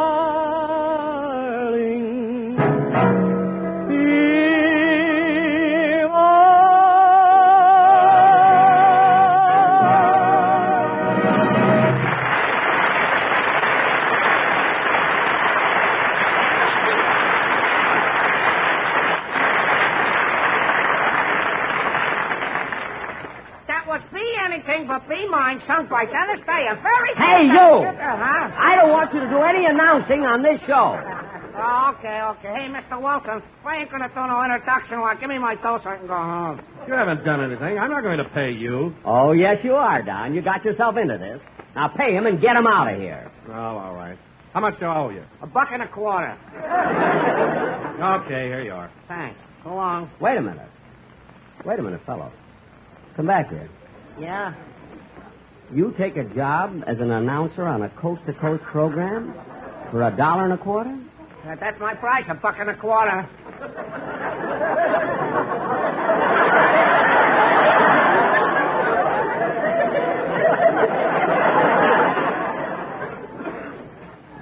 Come here a minute.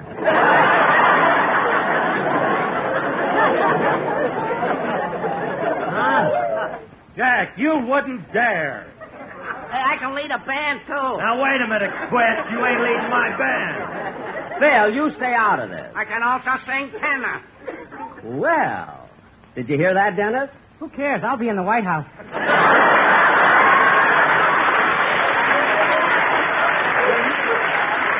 You're not going to be president, forget it. You stick around, Mr. Kvetch, and I'll talk to you after we do our play. Jack, are we going to do a play? Yes, Mary. Tonight we're going to do our version of that great Universal International picture, Bend of the River. Oh, Jack, isn't that the picture that starred Jimmy Stewart? That's the one. It's a colorful epic of the days of the covered wagon as civilization moved westward into Oregon. So, Don, set the scene. Okay.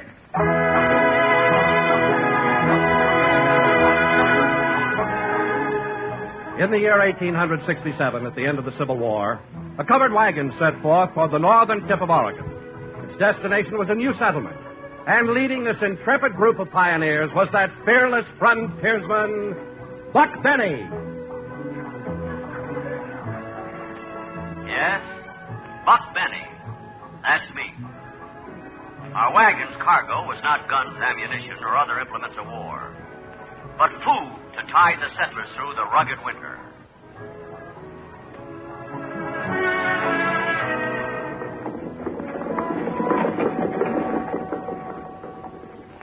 Say, Buck, What is it, Kate?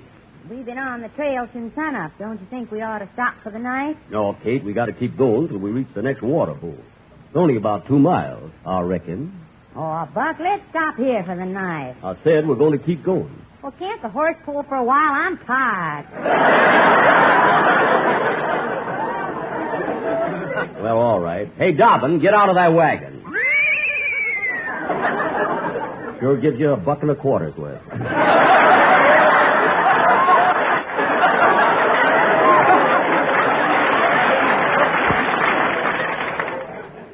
Buck, why can't we stop here? We got plenty of water. I know, but it's not safe here. This is Indian country. You sure? Of course I'm sure. Look there on the ground. A scalp. That's yours. Pick it up. Oh. As we continued towards the hills, we saw signs of Indians everywhere.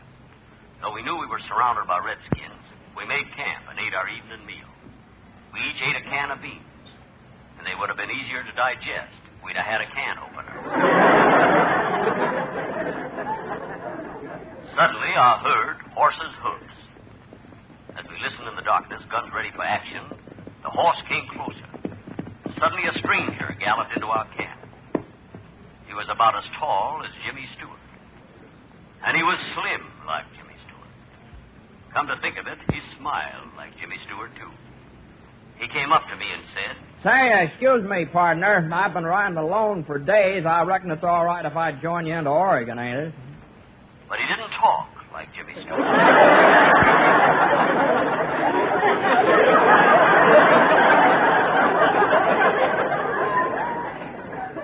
I turned to him and said, What's your name, stranger? Jimmy Stewart.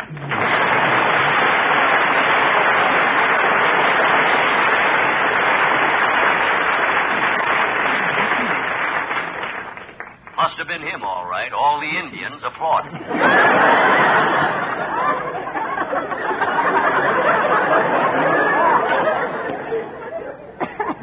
I invited Jimmy to join us, and he got off his horse. Well, he didn't exactly get off. He just straightened his legs, and the horse ran out from under.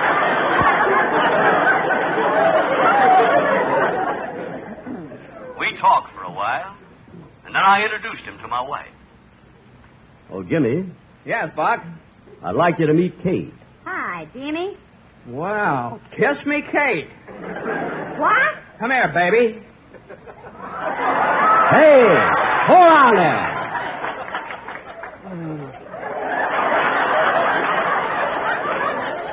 Well, they're dropping script.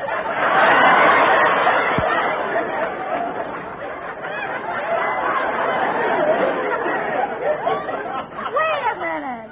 I thought you were the shy, bashful type. Now, that's in pictures. For the kind of dough I'm getting here, I'm letting myself go.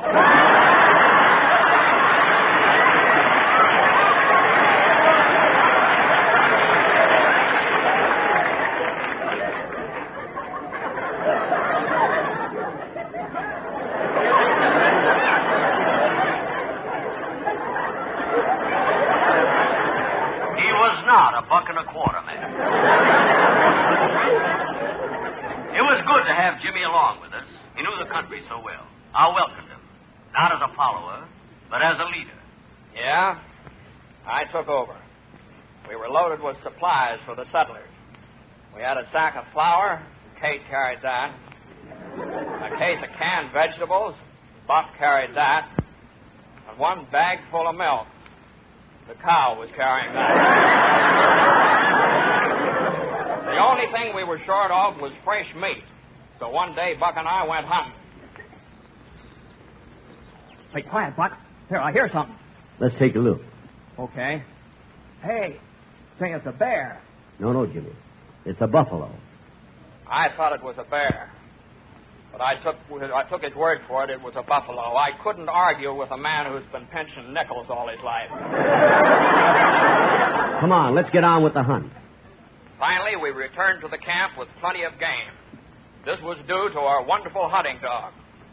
This dog wasn't a pointer. He was too well-mannered to point. He'd just nudge you and say, "Over there, stupid." We weren't in camp very long when all of a sudden... Indians! Hey, they're attacking! Come on, let's see if we can spot them all.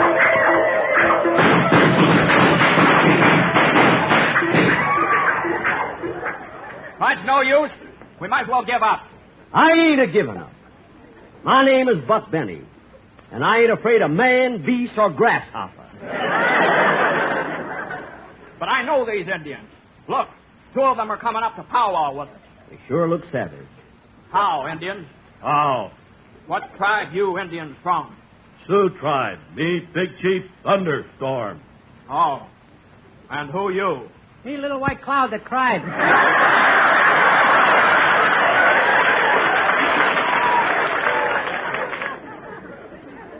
What? Having faith in all kinds of weather. We bound for Oregon. My name, Buck Benny. Let me speak to them, Buck. I talk their language. Listen, you Indians. Ugh? Coela Monga, Shoshone Tabits, Iroquois Oog, Kolebwo TP. Baja Nagula Munga, Diga Muga Muga. Og Nagula Iroquois House Wigwam. Magohu Shoshone Onga Saganoa Talena. Sagamore Squaw Tomek Gichi Gumi. Oga Nuga Magahoho.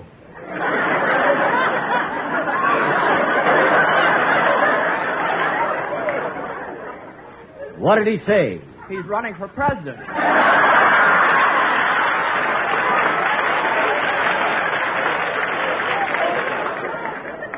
Now, Chief, we're not looking for trouble. We want peace. Only way you can have them peace is make you join tribe. You mean make us Indians? Yes. We decided to be adopted by the tribe. And that night, after adoption ceremonies, we sat around the campfire with the other Indians and sang songs. Like the Selnamo, Navajo, Kickapoo, like the Cherokee, I'm an Indian too. Just like Battle Axe, Jesse Block, Manny Sachs, like those Indians, I'm an Indian too. Some Indian summer's day, here's what we'll do. Take some Indian maize for riding Tippecanoe. I'll wear pockets of wampum feather. We'll go to prove you don't know your song.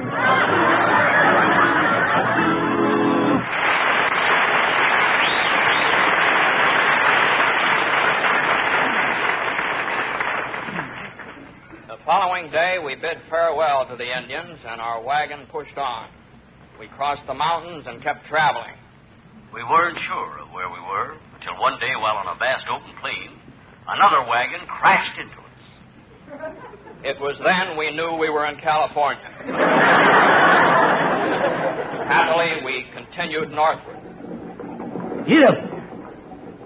Well, we'll soon reach the end of the trip. Then we can have all... Someone's approaching on horseback. All right, now be careful. Get your guns. Don't waste ammunition. Don't shoot till you see the whites of his eyes. Whoa, teetotaler. Hi, all strangers. I'm Curly Hair. No wonder we didn't see the whites of his eyes. Wait a minute, stranger. What can we do for you? I want to buy your food. I'm working with a bunch of miners. Gold miners? Yep, and we struck it rich. We got tons of gold, but we need food to carry us through the winter. Our food ain't for sale. It's for the settlers in Oregon. But I'll pay you well. I'll give you 10 times what you paid for it. And in gold. He's offering us gold, Jimmy. Gold. Let's sell. Now, Buck, think what you're doing. With the gold, you'll starve to death. But with the food, you'll live. Live to see another spring with its flowers and soft breezes and balmy air scented with orange blossoms. Now, wouldn't you rather have all that than to die with the gold?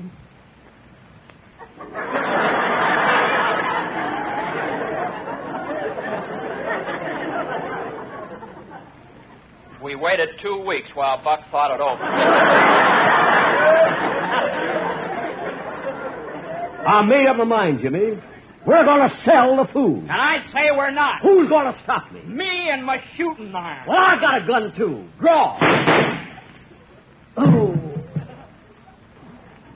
I hated to do it, Buck, but it was the only way. Oh, that's all right, Jimmy. And I'll forgive you before I die. No, and I'll wait a minute, partner. Don't say die. Oh. Goodbye, Jimmy. Goodbye, everybody. So, Buck passed on. But I know that even though he's not with us, he's happier now than he ever was before because we buried him in the gold mine. So the wagon train pushed onwards. Ever onwards we pushed till we reached the settlement in Oregon at the bend of the river.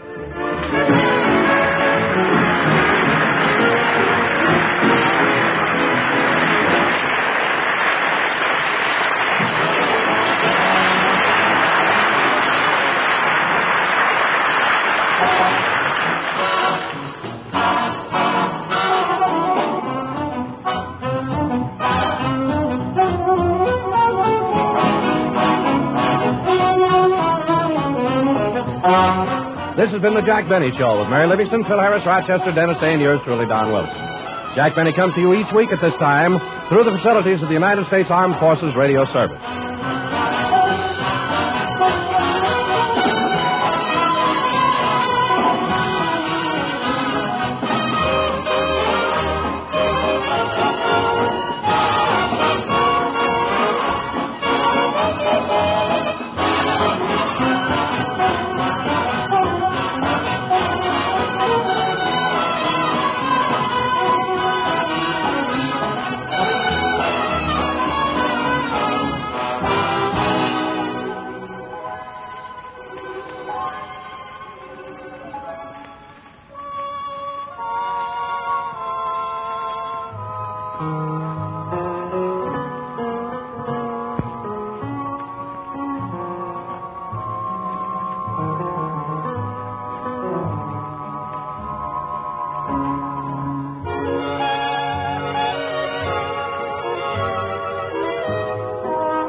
Phil Harris, Rochester, Dennis Day, the Sportsman Quartet, and yours truly, Don Wilson.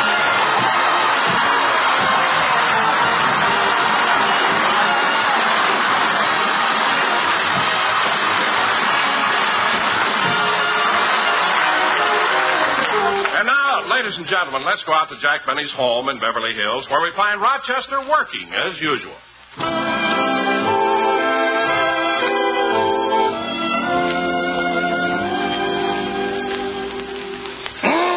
I sure have a lot to do. Every day it's the same thing. Work, work, work. Work, work, work. Quiet, Molly. I wouldn't mind, but I never seem to get finished.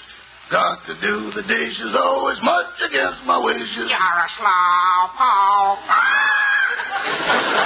Got to do the shopping, Mr. Benny keeps me hopping. You're a slowpoke. There's a parrot here who constantly from me. He's gonna wind up in a frigazine.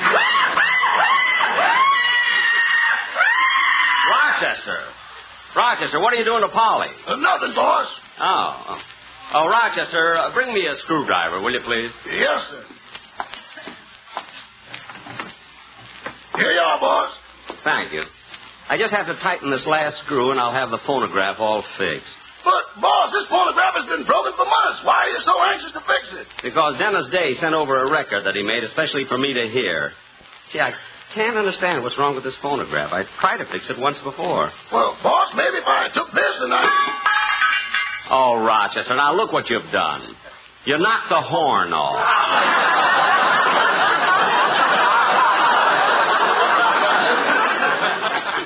And you tipped over the dog, too.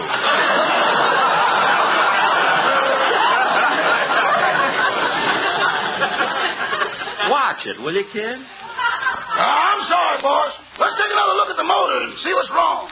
Okay. Hey, wait a minute. Here's a loose wire. I see where it's supposed to go. I'll just take it and put it in. Pull out the plug! Pull out the plug!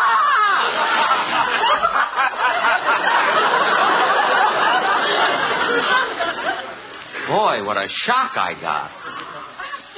I'll bet my hair is standing on end. Should I go in your bedroom and see?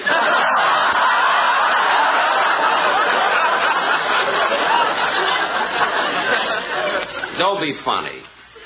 There, the wire's fixed. Put in the plug and we'll play some other record before we put on Dennis's. What have we got in the album? Let's see. I'm Forever Blowing Bubbles, Dardanella, The Sheik of Araby, Keep the Home Fires Burning, Katie, and After the Ball is Over. No, I don't want to spoil those. Play some of the older ones. Go ahead. Boss, any record older than these are on cylinders. Oh, well, put some of these on. I want to try it out. Yes, sir. Shall I put in a new needle? Oh, no, Rochester. See, the needle we have was guaranteed to play 1,000 records, and we only used it 873 times.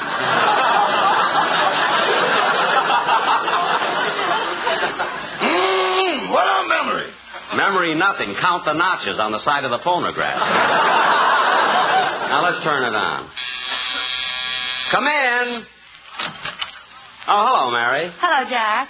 You told me you were going to take me to the baseball game, and I came over, and you're not even ready.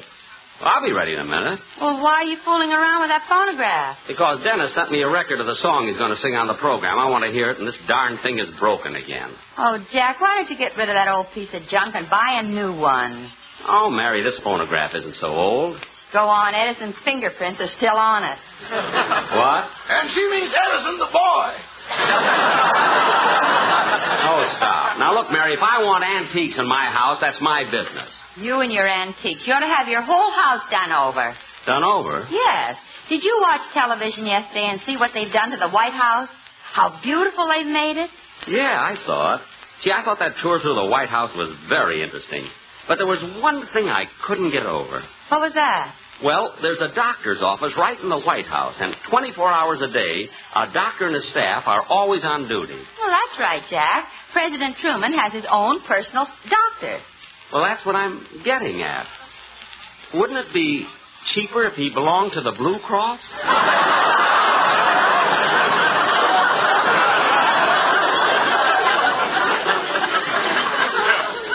You would think of that. What? I thought it was wonderful the way the entire nation was invited to the White House. And President Truman even played the piano. What did he play, Miss Livingston? When you say I beg your pardon, then I'll come back. He did not. Did he? No, of course not. Say, boss, I think I fixed the phonograph. Good. Well, come on, Jack. If we're going to the ball game, let's get started. In a minute, I want to hear Dennis's record. Rochester, put Dennis's record on. Yes, sir. What song is it, Jack? Well, Dennis made a special recording for me to hear. It's Irving Berlin's new song called For the Very First Time. Play it, Rochester.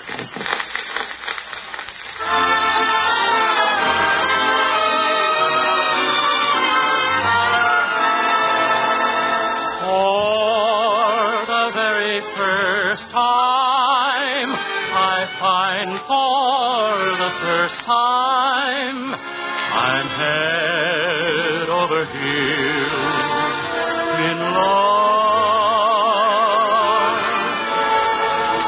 For the very first time I know that the last time was everything else but love.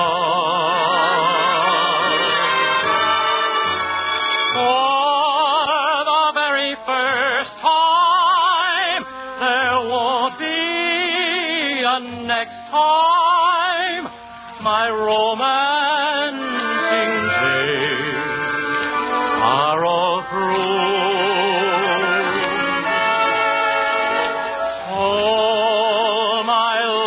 Pairing was simply preparing to love for the first time you. For the very first time, there won't be a next time. My romance are all through. Oh, my love pairing was simply preparing to love for the first time.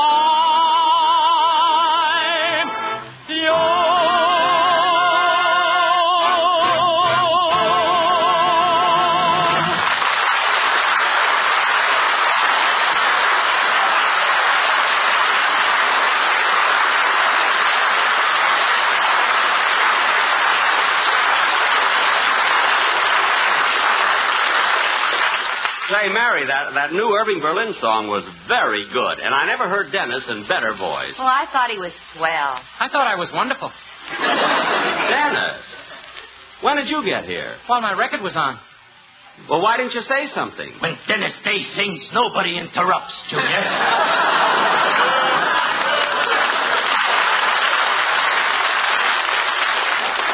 Dennis, I was... Just a second. Everybody wants to get into the act. How do you like that? Dennis. It's a catastrophe. Now cut that out! And take off that putty nose. Now, Dennis, why did you send me a record if you were coming over here anyway? I thought I wouldn't be able to come.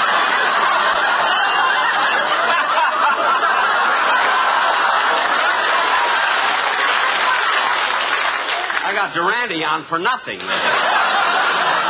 You see, I was supposed to go to Nevada on some secret government work. You? That's why you didn't come here? I mean, you were going to Nevada for secret government work. What were you supposed to do? Just stand still. Why? They were going to drop a bomb on me. Dennis, that's the most ridiculous thing I ever heard. Oh, you're just mad because they didn't ask you. Yeah, I'm mad. Jack, let's go or we'll be late for the ball game. All right, come on.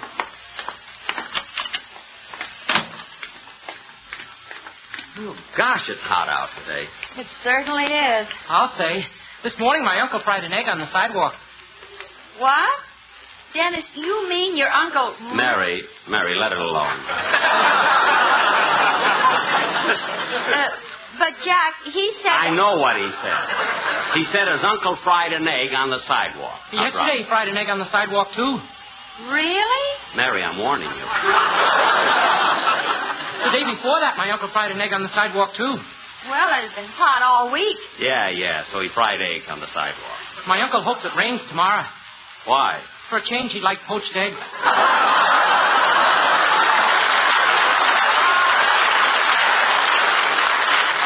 Mary, I asked you. I didn't ask. Look, I asked them. Look, Dennis, Mary and I are going to the ball game. Do you want to go with us or not? I'd like to, but I can't. Good. Come on, Mary, let's go to the game.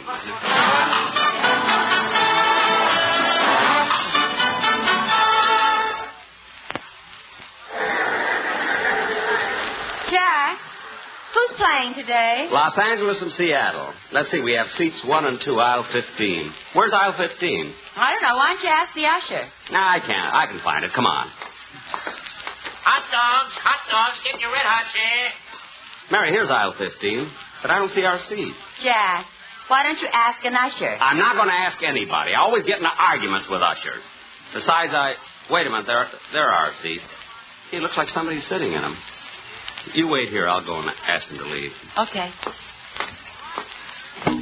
Excuse me, mister, but I think you're sitting in my... Hey, Rube. Huh? Oh, nice seeing you again. Same here. Shake. Sure. Don't squeeze too hard. That's my milking hand. No, I'm sorry. Did you come all the way from Calabasas just to see the ball game? No, I had to come in on business from a farm. Business? Yep. Came in to buy a new incubator to hatch our chicks. Incubator, huh? Yep. I don't go for them newfangled things myself, but my wife insisted we get one. You did? Yeah, she said she was tired of taking the eggs to bed with us. Oh. Personally, I like it. You wake up in the morning feeling like a mother. Well, I wouldn't know about that. Now, look, there seems to be some mix-up here. I think you're sitting in my seat. No, I'm in the right seat. But look at my ticket stubs. Let's see. Seats 1 and 2, aisle 15. Wait a minute. This is the left aisle, 15. You want the right aisle. Oh, yes, my mistake. Well, I better be getting along. The game will be just about... Just a minute. I'd like to have you meet my wife. Your wife? Yeah. Honey, this is Jack Benny. Well, how do you do? Hello, handsome.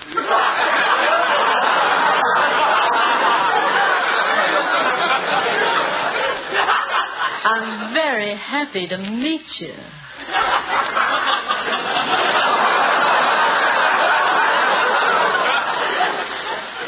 Well, this is your wife? Yep. Ain't as much of a hick as you thought I was.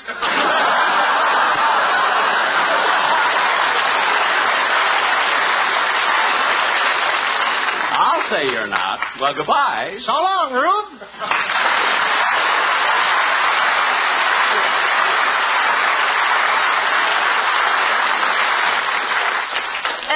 Jack, what happened? They weren't our seats. This is the left side of the park. Ours are on the right side. Come on, let's hurry. The Seattle team is coming out on the field. Put on your glasses. That's Don Wilson. Oh, hello, Don. Hello, Jack, Barry. Hello, Don. Do you come to the games often? Barry, I haven't missed a game this season. I love baseball. He sure does, Mary. You know, Don used to play with Denver. That's before he went into radio. That's right, Mary. I played baseball for 3 years. What position? I covered center field. You ain't kidding. Don. Hey, Don, tell Mary about the time you won the game when you slid into home plate. Oh, Jack, I'd rather not. I'm embarrassed. I don't blame you. Tell me, did they ever find that catcher? What a mess that was. You know, I'll never forget. Hey, I think the game is going to start pretty soon. Jack, what are they booing about? Oh, the umpires are coming out on the field. People always do that. Oh, by the way, Don, would you happen to know where right aisle 15 is? Oh, I don't, Jack. Why don't you ask an usher? Never mind. We'll find it ourselves. Okay. Come on, Mary. Okay. Attention, ladies and gentlemen. The batteries for today's game. For Seattle, Kinsfather and Shams. For Los Angeles, Chandler and Blade. You know, Mary, this should really be a great game. Hot dogs. Hey, y'all. Get your red hot, here. Say, Jack, before we sit down, how about getting some hot dogs? Well... Aw, come on, Jack. You only live once. Gee, I never thought of it that way. Well, all right. Say, fellow. Yeah? How much are your hot dogs? 25 cents each. 25 cents each. How come they're so high? Well, it's this way. Recently, the price of steel went up, so when the farmers buy a plow to raise corn, he has to pay more money for the plow. Then the cattle and hog breeders have to pay more money for the corn which they use for feed. Then the meat packing houses have to pay more money for the meat. And this price raise is ultimately passed on to the consumer. The same thing holds true for the flour they use to make the rolls. So since the price of the rolls and the meat have both gone up, the price of hot dogs is 25 cents.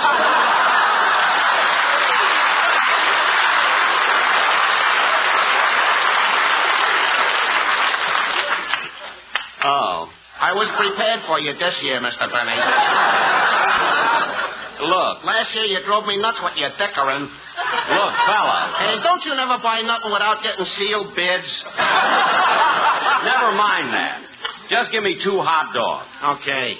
What do you want on them? Yeah, I don't know. What have you got on those? Everything. I just dropped them.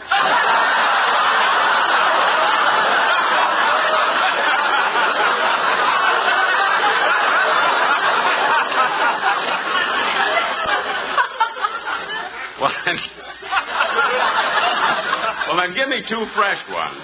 Okay, here you are. Thanks. That'll be 50 cents. Let me see. Have you got change for a $20 bill? Yeah, I'm prepared for that one, too.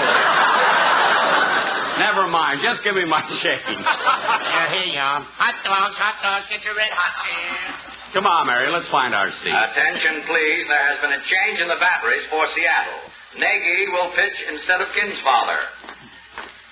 Just a minute, Mary. I think this is the aisle we want. No, we're 15 and this is 24. Oh, for heaven's sake, Jack, why don't you... Well, hiya, Livy. Oh, hello, Phil. Taking the old man to the ball game, eh? Hiya, Rube. Hey, Livy, ain't you a little early for Father's Day? Phil, you can stop with those cracks about my age already. You're not exactly a Boy Scout yourself. Well, look, Jackson, at least I don't lie about my age. I say I'm 36, I'm 36. A likely story. Well, if you don't believe me, look at my union card. It says I'm 36. Phil, I wouldn't believe your union card. Why not? It also says you're a musician. Come on, Mary, let's find our seat. Would you like to sit with us, Phil? No, Livy, I can't. See, I'm here with some of my boys. I got Kimmick, Remley, and Bagby. Oh. Hey, Jackson. What? Ain't that a shame about Sammy, my drummer? Yeah. When will he be out? Out? You mean he's in again? Yeah, Livy, but it wasn't his fault this time. He just happened to step into a clothing store to buy a new suit. Uh-huh. Sammy tried on a snappy gray number and liked the way it fit him. The trouble started when he stepped outside to see how the suit looked in the sunlight. Why should that start trouble? Well, it was cloudy here, so he took the suit to Palm Springs.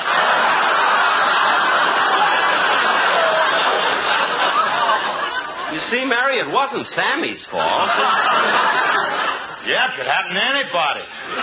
Anyway, Jackson, we'll have to do without him for a while. Well, frankly, Phil, I can't say... Ladies and gentlemen, the first game of today's doubleheader will be 9 innings. The second game will be 7 innings. Come on, Jack. We better find our seat. The game's about to begin. Okay, see you later, Phil. Hey, wait a minute, Jackson. How about a small bet on the game? A bet? Yeah, I'll take Seattle for $100. $100? Phil, that's too much to bet on anything. You wouldn't really bet that much, would you? Sure I would. Why, once 5 years ago, I bet $1,000 that Alice had more money than Bing Crosby. Gosh, did you win? I don't know. They're both still counting. Oh. Well, never mind the bet, Phil. See you later. So long, Phil. So long, kid. Come on, Mary. Wait a minute. Here's our aisle. No, that's 35. We must be going in the wrong direction. Well, this is absolutely ridiculous. If you're not going to ask an usher, I am. Look, Mary, they always have some smart-aleck guys here who always... I don't care. I'm going to ask him anyway. Oh, usher. Yes, miss? Here are our stubs. Can you tell us where our seats are? I'm awfully sorry, miss. This is my first day here, and I don't really know my way around yet. Oh. But that's the head usher right over there. I'm sure he can help you. Gee, I guess they must have changed all the ushers since last year. They're so much nicer now. I'll go over and ask the head usher. Pardon me, are you the head usher?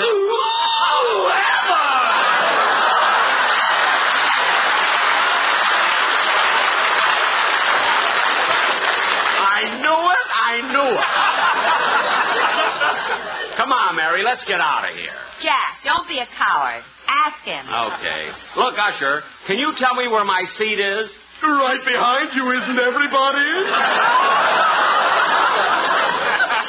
That does it. Come on, Mary. I don't want to get into any more trouble with Usher. Well, Jack, it's your own fault. Maybe you antagonize him. I do not. You do, too. You keep out of it. Okay. Mary, here are 2 empty seats right here. Let's sit down. The first batter for Seattle is Pavlik. Say, Jack. Quiet, Mary. Here comes the first pitch. Boy, he really grooved that one in. You know, Mary, in this league, he's one of the best. Jack, why is the catcher holding the ball? Why doesn't he throw it back? I don't know. Everybody seems to be looking out. Ladies and gentlemen, time is called momentarily. There's a man frying eggs on third base.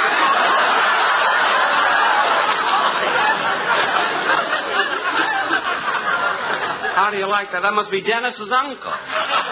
Yeah. Play ball. Gee, that pitcher's got a great windup. Where did it go? Where did it go? Jack, look out! Look out! Here it comes! Where? Where? Ooh. Jack, are you hurt? Ooh. Usher, get some water, please. You get the water. I'll stay here and slap his face. Jack, get up, Jack. I'll take you home. Oh, mister, would you help me carry him out, please? Well, sure, lady. I'll help you. Oh, carry me past the box office. I want to get my money back. Hurry.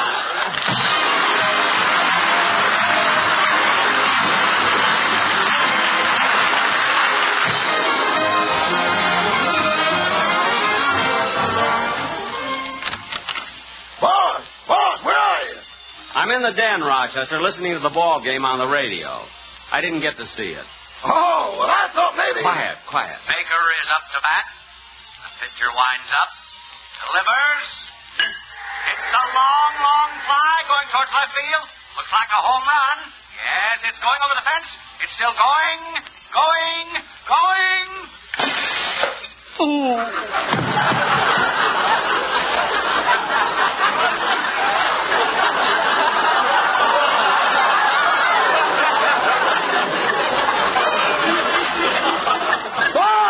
Boss, speak to me. Say something. Good night, folks.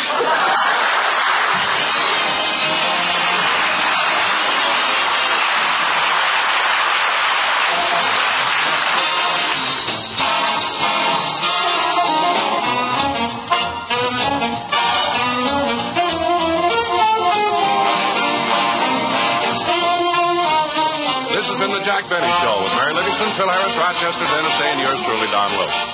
Jack Benny comes to you each week at this time through the facilities of the United States Armed Forces Radio Service.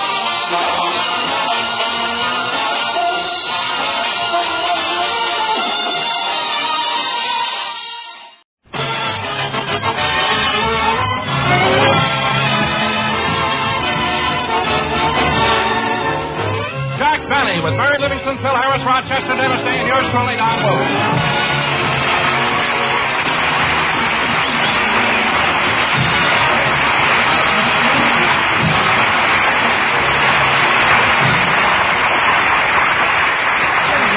House cleaning time, and because of the size of Jack Benny's residence, Rochester has asked his friend Roy to come over and help him with the work.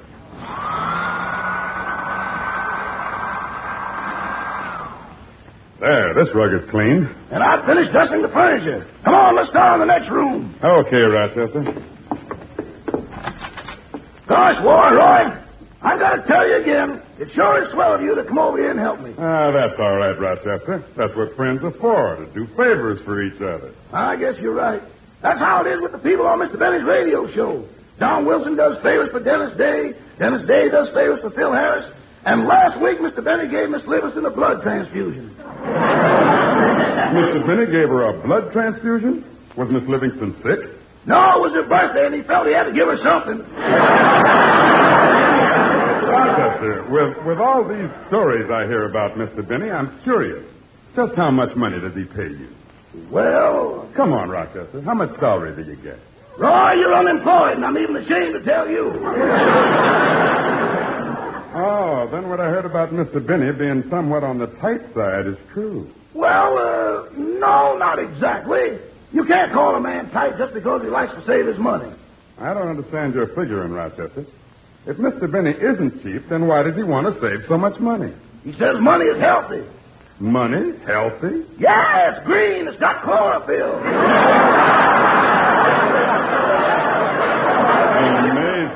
Amazing. Oh, Rochester. Rochester. Yes, boss. Where's my shoe brush? Right next to your shoes. Oh, thanks. Say, Rochester, if you help me move the piano, I could dust behind it. All right, but first put Mr. Benny's violin up on the shelf. Okay. Now, come on, help me move the piano. Oh, some of the music fell off. Hey, it's all right, Rochester. I'll pick it up. That's funny. I never heard of this song before. Oh, that's the one Mr. Benny wrote. Mr. Benny wrote a song? Let's see this. When you say I beg your pardon, then I'll come back to you.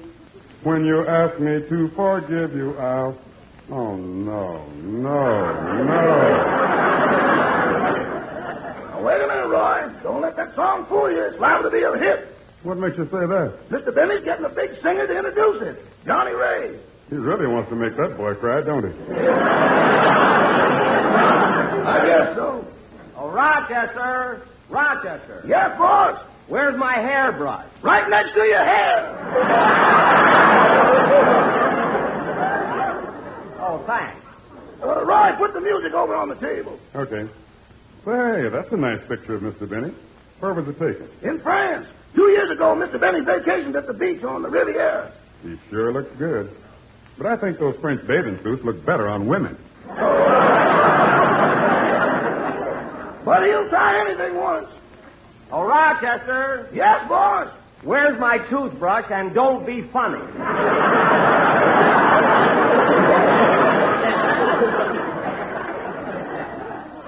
Well, never mind. I found it.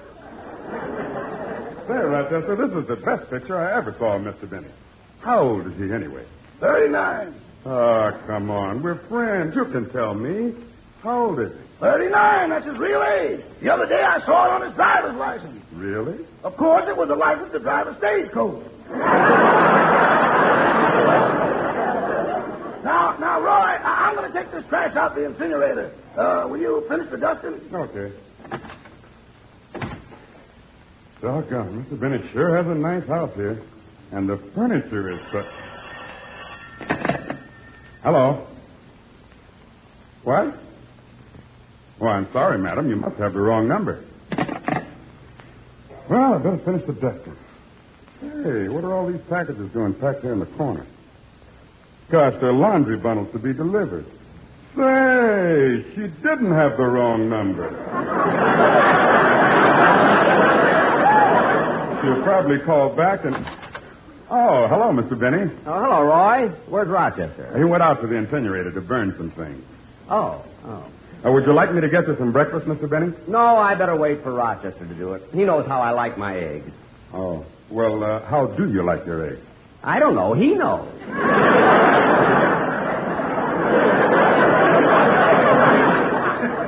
Anyway, I'm not very... Oh, good morning, boss. I was just burning some trash.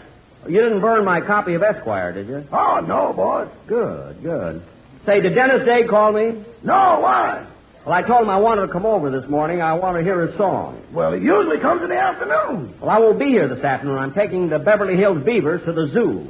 I better call Dennis.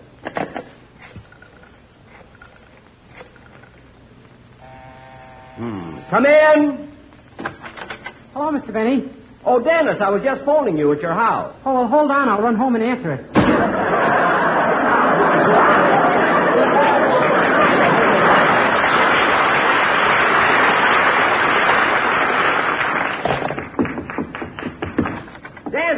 Dennis, come back here. I thought you wanted to talk to me on the phone. I just want to talk to you, that's all.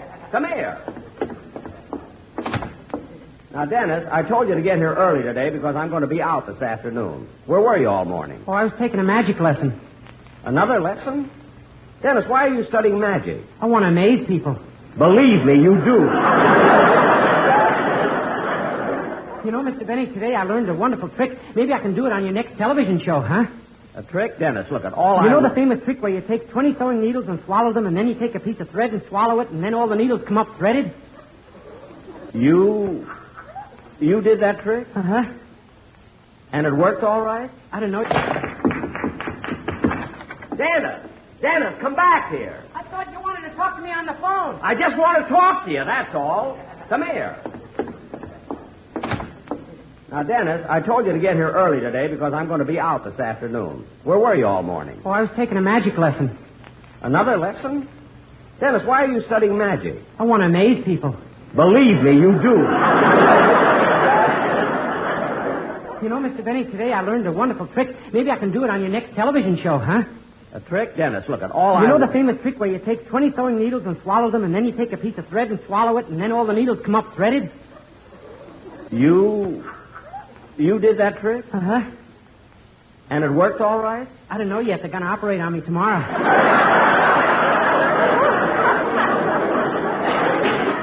Dennis, I don't want to hear any more about your magic lessons. I promised to take the Beavers to the zoo today, so let me hear the song you're going to do on the show. Okay. What are you laughing at? Those needles are keeping me in stitches. Now cut that out and sing your song.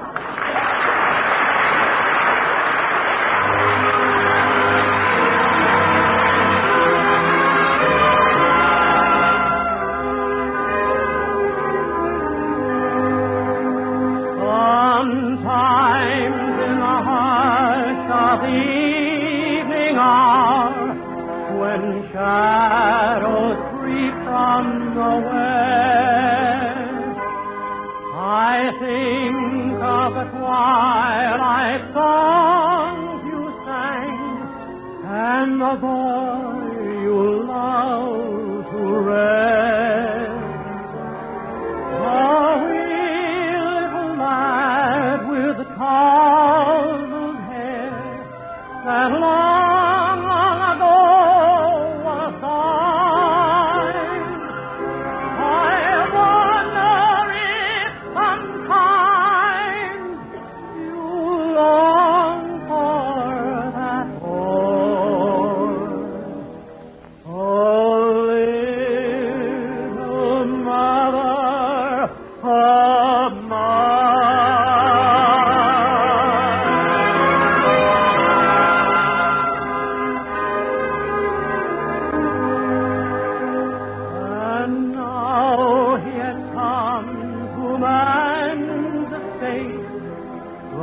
Stalwart in body and strong, you'd hardly know that he was the lad you loved with your slumber song. The years have altered the form and the life, but the heart is unchanged by time.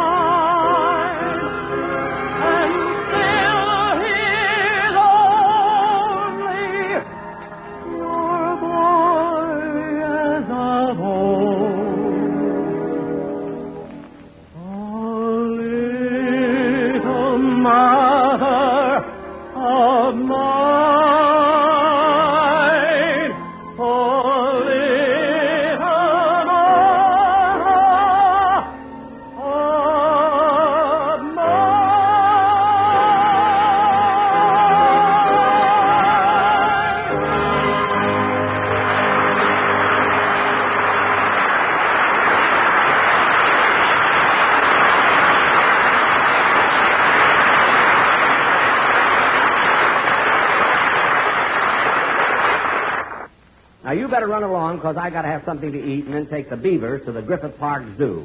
Would you like to go with us? No, I don't like to go to the zoo. It's fattening. The zoo is fattening?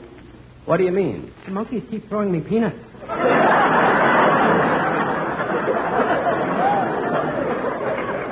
Well, you don't have to eat them. Dennis, run along, will you? Okay. Come in. Oh, hello, Mary. Hello, Jack. Hello, Dennis. Hello, Mary. Are you going to go to the zoo with Mr. Benny? Yes. Are you? No, I'm overweight now. Goodbye. Say, Jack, how soon are we going to leave? Wait a minute, Mary. Did you hear what Dennis just said? Yes, when I asked him if he was going to the zoo, he said no, he was overweight. Now, Jack, when are we going to leave? Wait a minute. Just 1 minute. Don't you want to know what he meant? I know what he meant. What? To him, the zoo is fattening because when he goes there, the monkeys throw peanuts at him. Well, how did you know? I've seen them do it.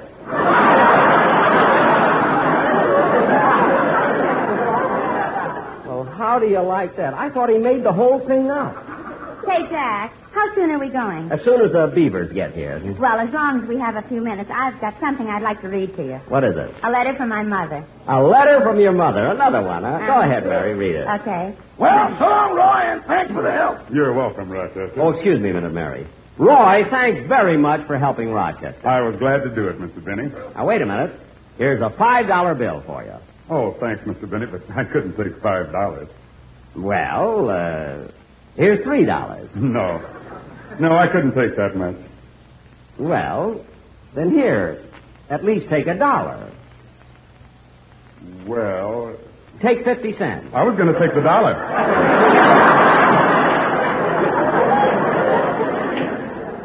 Oh, well, here you are. Thank you. Goodbye. Goodbye.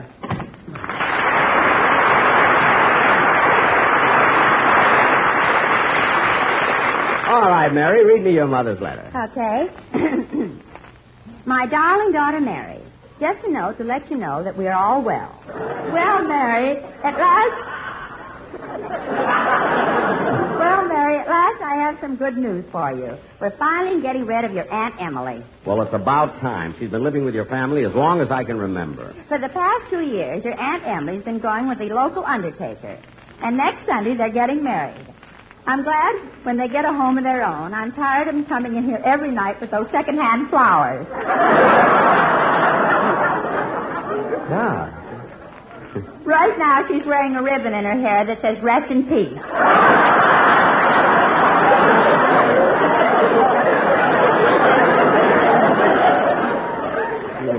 But even though he's an undertaker, he's very progressive, and he's the only one in town with a convertible hearse.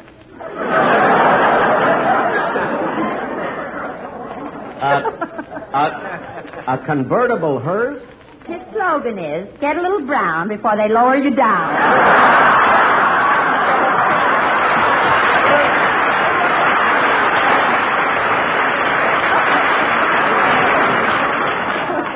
No.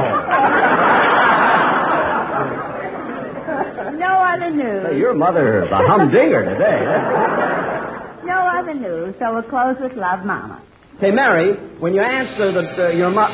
I'll get a Rochester. That must be the Beavers. Excuse me, Mary. Well, Joey, Stevie, Bud, come on in. Ah, gee, Mr. Benny. When Beavers meet their leader, no one is supposed to talk until after the official greeting. Oh, my goodness, I forgot. I'll close the door and we'll do it over again. Come in. Eye to eye, heart to heart. Fellow Beavers never part.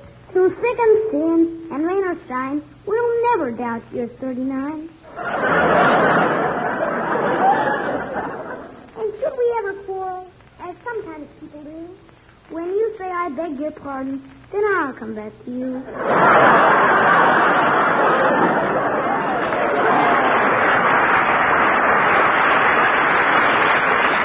Ah, gee, thanks, fellow Beavers. That's wonderful. I think it's corny. Come on in, kids. Are you ready to take us to the zoo, Mr. Benny? Yes, as soon as I get my hat and coat. Come on in. Hello, Beavers. Hello, Miss Livingston. Are you going to the zoo with us? Well, yes, boys, I am. Good, good.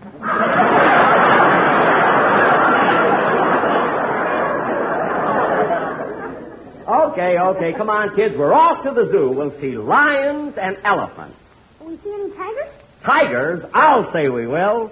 Come on, let's go. Well, kids, here we are at the zoo, and we'll have a lot of fun. Oh, boy, what a big mouth on that one. Say, Miss Livingston. What is it, Joey? We think it's awful nice of Mr. Benny to bring us here and show us all the animals he captured while he was in Africa. Captured while he was... Come on, kids, let's go. Wait a minute. Jack, did you tell... Mary, never mind. Peanuts. Get your peanuts here to feed the animals. Oh, boys, would you like me to get you some peanuts? Yeah, sure. Oh, boy. Okay. Oh, mister. Yeah, lady? 3 bags of peanuts, please. Here you are. That's 30 cents. 30 cents? Yeah, 10 cents a bag. Oh, gee, it seems to me that a nickel a bag would be plenty. I'm sorry, lady, but it's 10 cents a bag. Well, how about making it 3 for a quarter? Yeah. Holy smoke. Mary, what are you laughing at? You gave me 1 pint of your blood, and already it's affected me.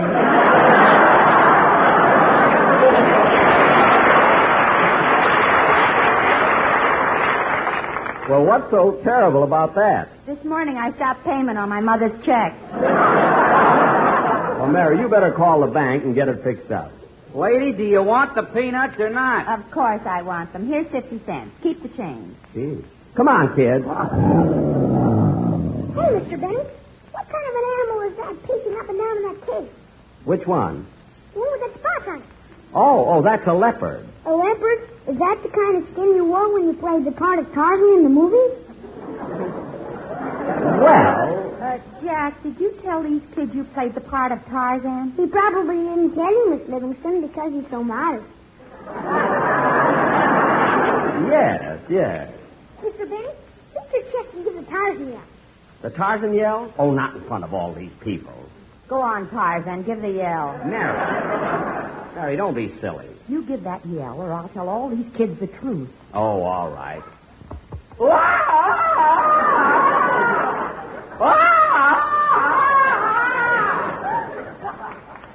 the matter, buddy? You got a peanut stuck in your throat?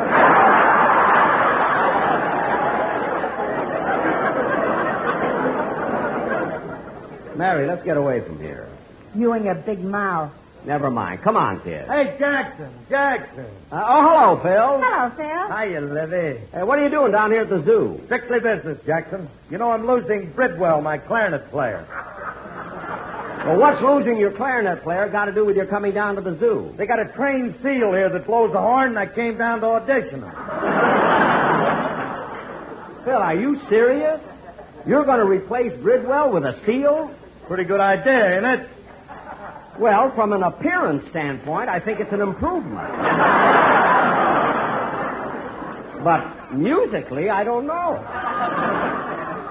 You said the same thing about Fletch, my trombone player. But when I put shoes on him and shaved him all the way down to the waist, nobody ever guessed I got him from Clyde Beatty. I didn't even know it myself until I saw him turn the music with his feet.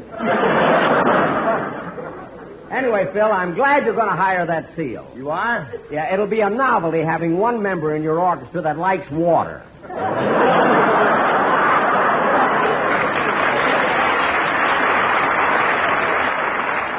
If you know what I mean. Yes. Mr. Benny? Over here, kid.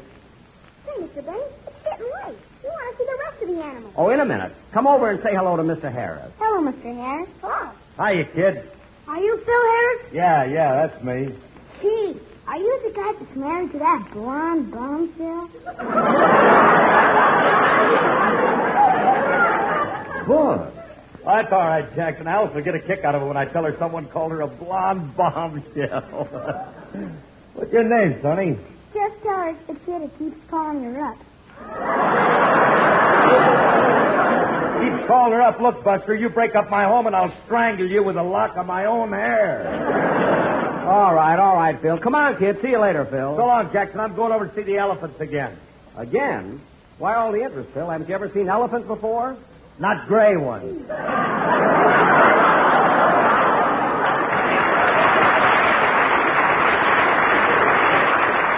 Oh, yes. Well, so long, Phil. So long, Jackson. Oh, look. They're feeding the lions and tigers. Yeah. Gosh, I wouldn't want to tangle with a tiger. Well, I wouldn't want to get too close to a lion. A tiger is much tougher than a lion. Oh, yeah? Boys, don't argue about it. Yes, kids, we can get this settled right now. Here comes the animal trainer. I'll ask him. Say, mister, I'm sorry to bother you, but between the lion and the tiger, which one is the more ferocious? I don't know.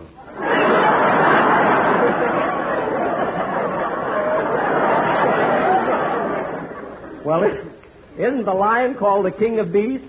I don't know. Well, isn't it true that the lion is stronger, but the tiger is more cunning? I don't know.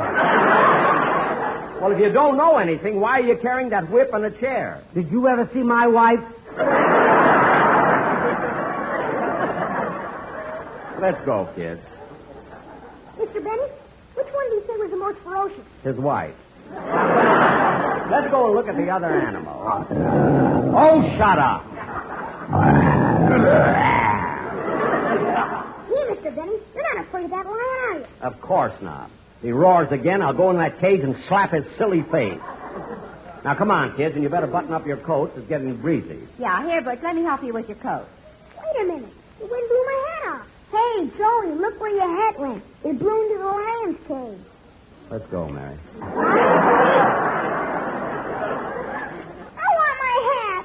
I want my hat. We'll get you a new one. I don't want a new one. I want that one. I want my hat. Hey, Joey, look. The lion is chewing on your hat. Don't worry. Mr. Benny will go in there and slap his silly face. That's right. Go on in, Tarzan, and get his hat. Well... All right, Mary, if you want me to, I will. I'll go in that cage and get his hat. Stand aside. Stop snarling at me and get your dirty paw off that hat. Get it off, I said. That's better. Here's your hat, Joey. Gee, thanks, Mr. Benny.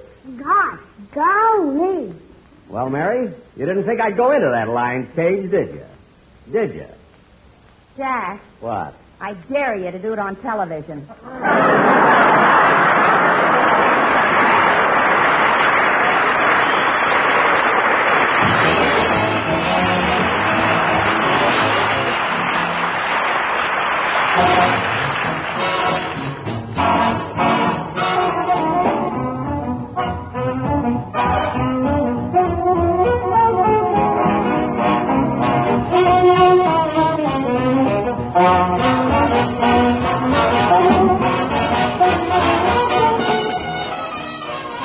Don Wilson speaking. This is the United States Armed Forces Radio Service.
Jack Benny with Mary Livingston, Phil Harris, Rochester, Dennis Day, and yours truly, Don Wilson.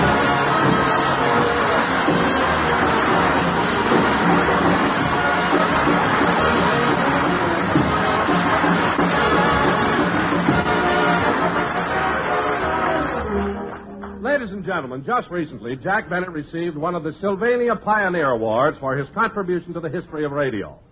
So tonight, in keeping with this honor, I feel that I should give Jack a dignified introduction. Well, thank you, Don.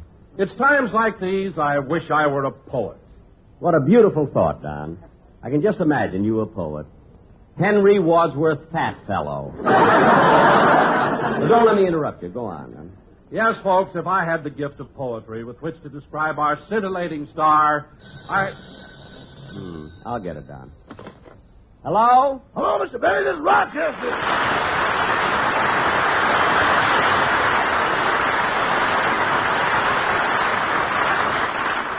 Rochester, you certainly picked a fine time to call. Why aren't you listening to the program? That's why I called, boss. There's something wrong with our radio. Oh, well, maybe there's a break in the electric cord. I thought of that, boss, so I traced it.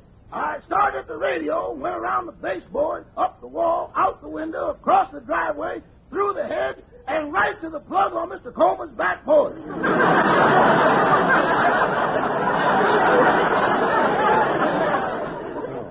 Well, Rochester, I hope nobody saw you. Well, just as I reached the porch, Mrs. Coleman came out. So I ducked behind the hedge and meowed like a cat. Did you fool her? I think so. She left 2 saucers of milk. 2?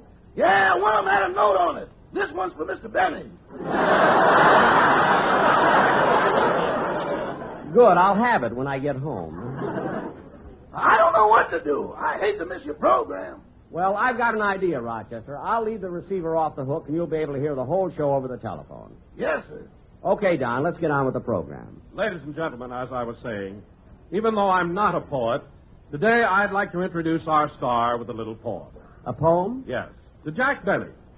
I love my boss, but he's so cheap, he only spends a slow buck. What a line, slow buck. His suits are from Montgomery Ward, his hair from Sears and Roebuck. And here he is, Jack Benny.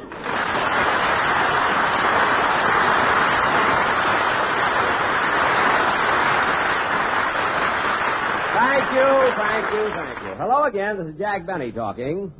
Hair from Sears and Roebuck. As a matter of fact, Don, I have a poem about you, too. Oh, about me? Yeah. I don't know too much about poetry, but here's one I stole from Johnny Ray. This is to you, Don. When your boss writes you a letter of goodbye, you'll feel better if you let your stomach down and cry.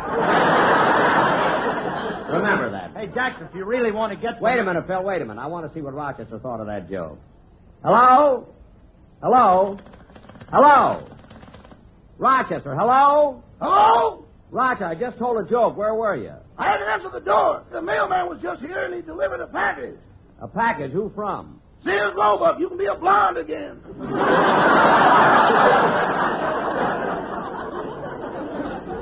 Oh, good. That's the one that makes me look like Nelson Eddy. Keep listening to the show, Rochester. Now, Phil, what were you talking about? Well, I was just going to say, Jackson, how about doing something different on the show tonight? Something entertaining, like getting Livy and me to sing a song together. Hey, that sounds like a pretty good idea. You'll sing with Phil, won't you, Mary? No, thanks. I sang with Phil before. No matter what song he sings, it always comes out. That's what I like about the South. All right, Livy, you don't have to sing with me. I just thought that you and I'd make a nice trio. Trio? You and Mary would make a nice trio? Yeah. Look, Phil, let me explain something to you. 1 is a solo, 2 is a duet. Now, if you add a third person, you've got a trio. Oh. And if you add a fourth person, you have a quartet. Uh-huh. Now, Phil, if you had 4 people and you found a fifth, what would you have?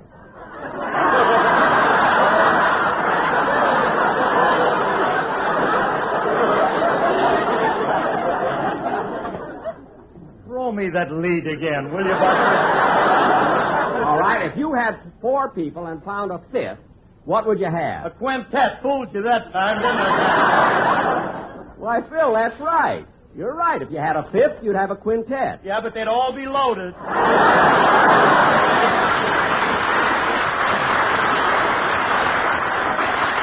knew you couldn't laugh.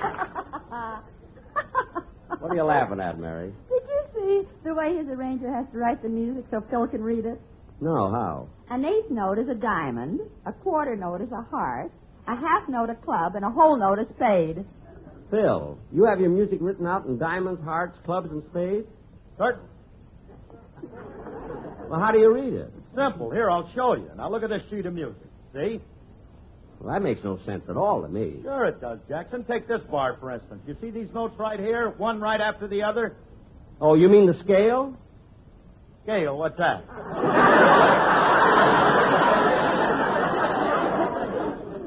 if you want to play your music according to Hoyle, that's all right with me. But right now we have to have a song.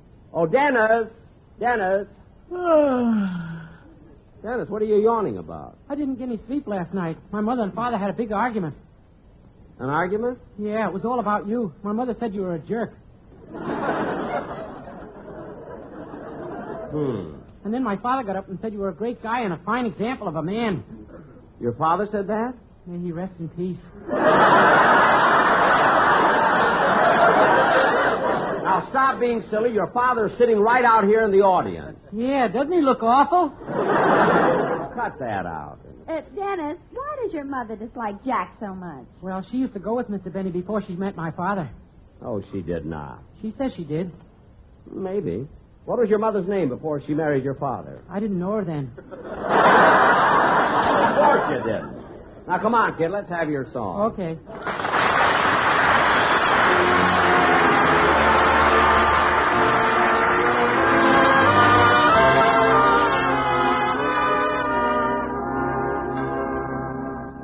Oh, may the mountain, oh, may the tree, oh, may the river flow to the sea, and oh, hung the moon in the starry sky.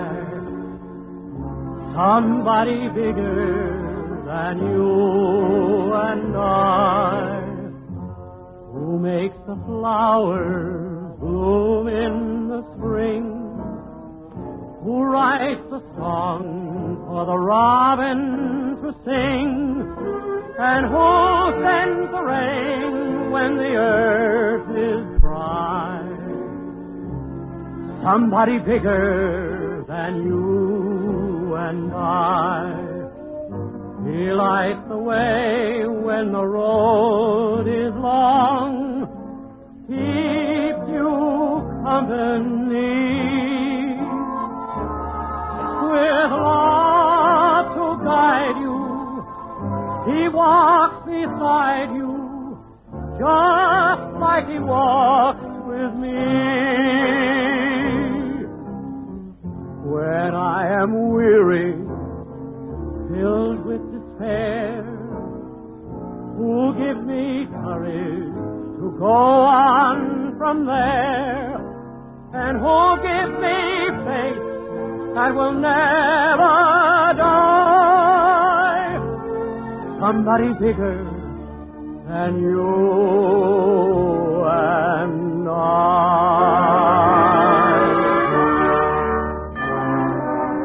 When I am weary, filled with despair, who gives me courage to go on from there, and who gives me faith that will never die.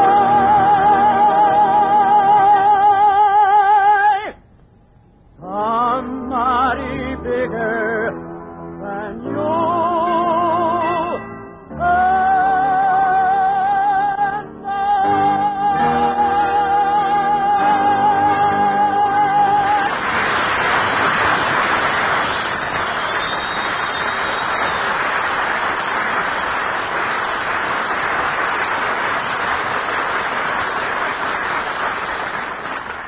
That was Somebody Bigger Than You and Me, sung by Dennis Day. Or you and I, rather. I got to stay away from Phil.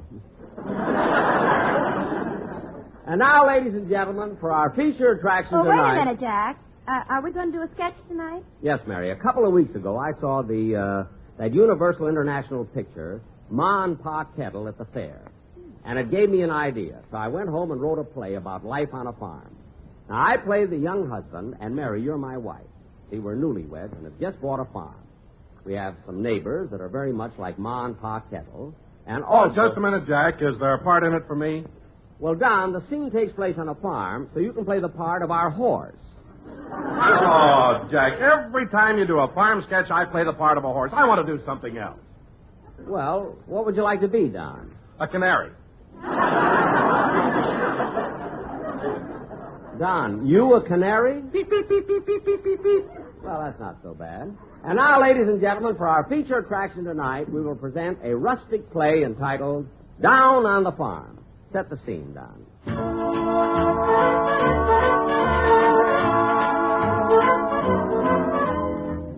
And now, ladies and gentlemen, our play, Down on the Farm, an epic of rural life. As the scene opens, we find the newlyweds, Sylvia and Danny Klingenfield, driving out to their new home.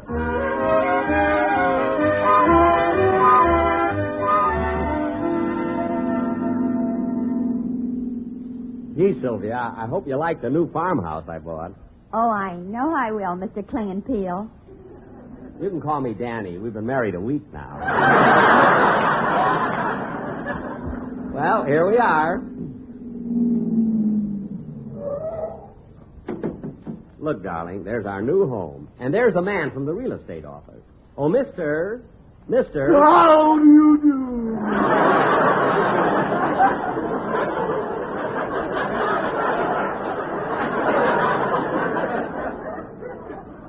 A stranger. I'm the new owner of this house. This house looks like there's been a lot of work done on it recently. Yes, we completely remodeled it from the basement to the ceiling. Good. Will you show us through the house? Yes, but don't expect me to play the piano. Let's go inside. Come on, honey. All right. I'm talking to my wife. Oh, I thought everybody liked me. Look, we want to see the house. Will you take us through, please? Follow me. This is the living room. Uh-huh. This is the dining room. Uh-huh. This is the breakfast room. And this is the guest room. Guest room? How do you do? How do you do?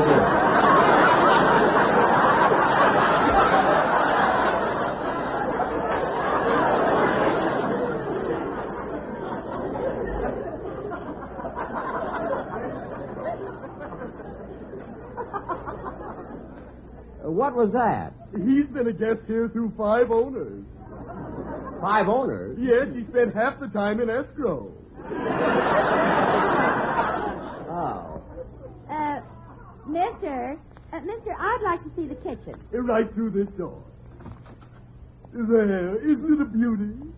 Well, I don't know. The stove looks very old and awfully dirty. Oh, Sylvia, that's just a little dust. I'll blow it off.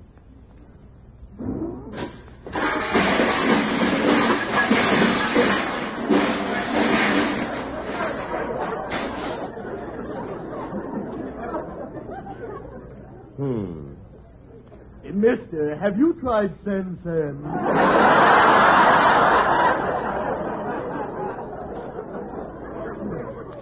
Never mind. Well, it's getting kind of late. I better go. Goodbye, Mr. Nelson. Goodbye. Well, darling, here we are in our own little home. We better start getting to sleep. On a farm, you know, you have to get up at 4 in the morning. You're right, sweetheart. Good night. Good night.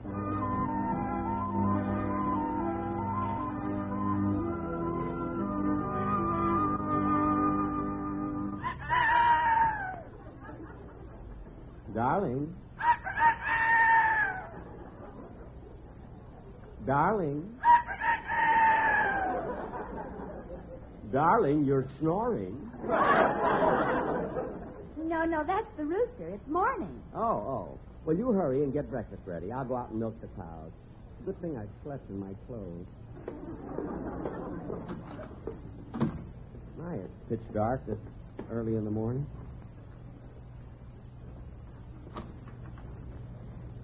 Now, where's the milking pail? Ah, here it is. Easy, bossy, easy. That's a good girl, bossy.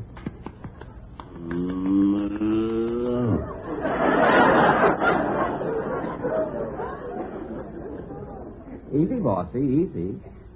See, I can't seem to find... Uh-oh, wrong end.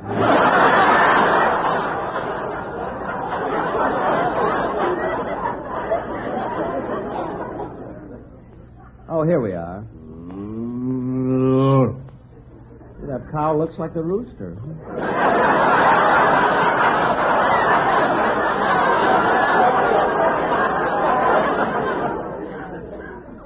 Now, Bossy, hold still while I fix the pail and stool. There. That's a good cow. Oh, la, la, la, la. Oh, la, la, la, la.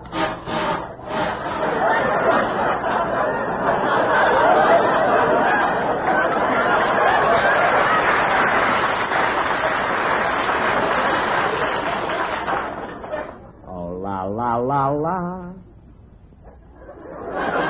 Oh, la, la, la, la. Better change. Oh, Danny, are you through milking? I'm not, but I think the cow is. Hey, Sylvia, what are you holding? Look, I just found it. It's a black kitten with a white stripe down its back. Well, Scott, if that isn't the cutest little... Kitty, have you tried Sen Sen?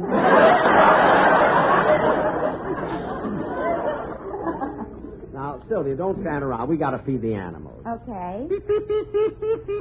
Oh, look, Danny, isn't it cute the way our canary follows us around? Yeah. Now, shoo, canary, shoo. We got to feed the chickens. Chick, chick, chick, chick, chick, chick, chick, chick, chick. Come on, chick, chick. Here's some corn for you. Oh, Danny, look at the hen sitting on the nest. Where? Oh, yeah.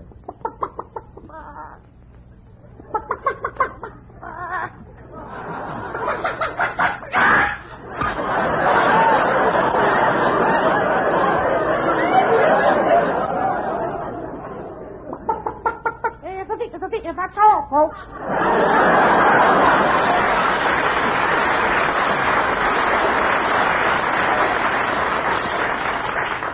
See, now we've got breakfast. Well, I better get some oats for the horse, hay for the cow, and,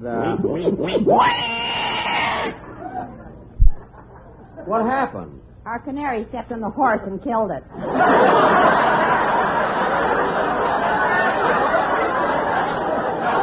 Mary, that line is our canary stepped on the pig and killed it.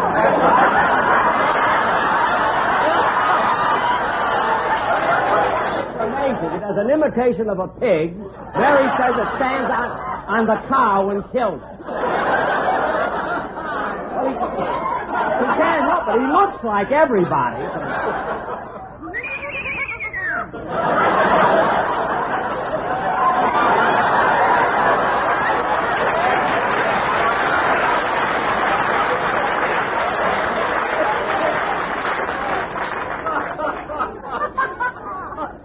Take that line. Our canary stepped on it. Right. Yes. Our canary stepped on the pig and killed it. Gee, that's too bad. Sylvia, maybe the canary is hungry. He can't be. A little while ago, I gave him a side of beef. We'll give him the other side. Now, let's get on with the... Oh, look, here comes someone. Hello? Howdy, neighbors, howdy. Pete Harris is my name. I live right over the hill. Well, do you have a farm over there? Yep, I raise a little of this, a little of that. Mostly corn. For your pigs? No, from a still. Oh, you have a still? Yep, it'll make 20 gallons a day. 20 gallons a day? Well, that isn't much. Ain't bad. My old lady don't drink.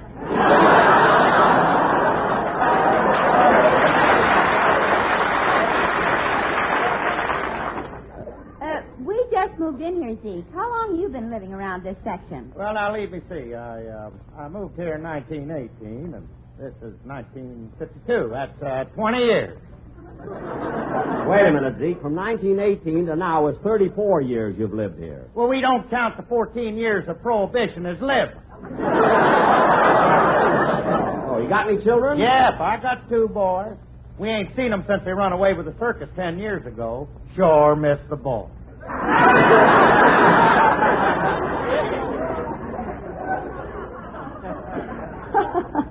Oh, it's a shame both of them left. Maybe one of them will come back. Nope, ain't likely. They're Siamese twins. Oh, twins, eh? Yep, they're pretty attached to each other. Oh, Zeke, you may not have a cow, but you sure milked that one. Hiya, neighbors. Howdy, Zeke. Good to see you all. Well, hello. Mark Heddle is the name. Live right down the road. Which house? No house, just down the road. No house? Yep, she's married to Paul Kettle, the laziest man in the state. Yep, you just can't make him move. One day he sat on an acorn. 20 years later, we had to get him down out of the tree. No kidding. Well, what do you know? Here comes Paul Kettle now, the lazy critter. Name is Dennis, but folks call him Paul. Howdy, Paul. Oh, hi, Zeke. Hi, folks. Ma, put your arms around me and squeeze me. I feel like exhaling.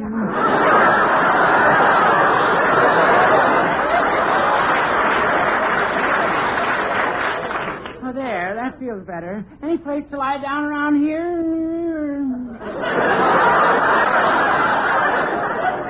Oh, Paul, stand up for a while. Oh, by the way, what are you folks figuring on raising here? The chickens. I wouldn't try it if I were you. Tried to raise some myself a few years ago. Never had any luck. What happened? Bought 10 hens. They laid a lot of eggs, but none of them never did hatch. How many roosters did you have? Oh, roosters. Well, I guess I better be going along now. Gotta go home and help my pig write a letter. Your pig writes letters? Oh, I just give him the paper. He already has the pen and ink. Oh, Pa Kettle, you may be a hick, but... Why don't you finish? Too lazy. Well, look, my wife and I are just going in to have breakfast. Why don't you folks come in and join us? Well, that's okay with me. Well, me too. Pick me up, Ma. Well, come on. Let's all go in and eat. Come on in, folks. Breakfast is on me. On you? Yes, we haven't got a table. Oh, Sylvia, you've only been on the farm one day. You've got corn all over you.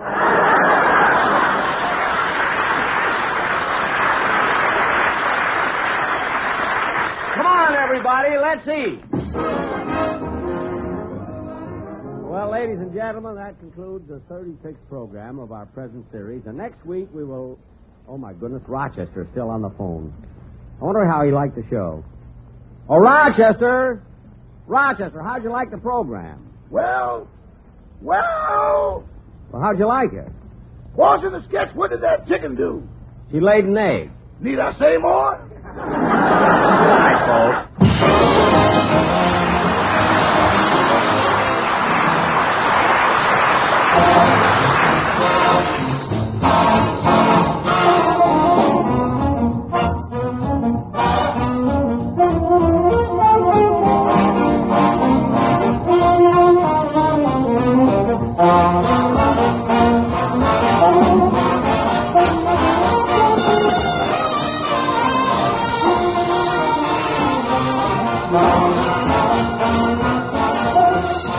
This has been the Jack Benny Show with Mary Livingston, Phil Harris, Rochester, Dennis Day, and yours truly, Don Wilson. Jack Benny comes to you each week at this time through the facilities of the United States Armed Forces Radio Service.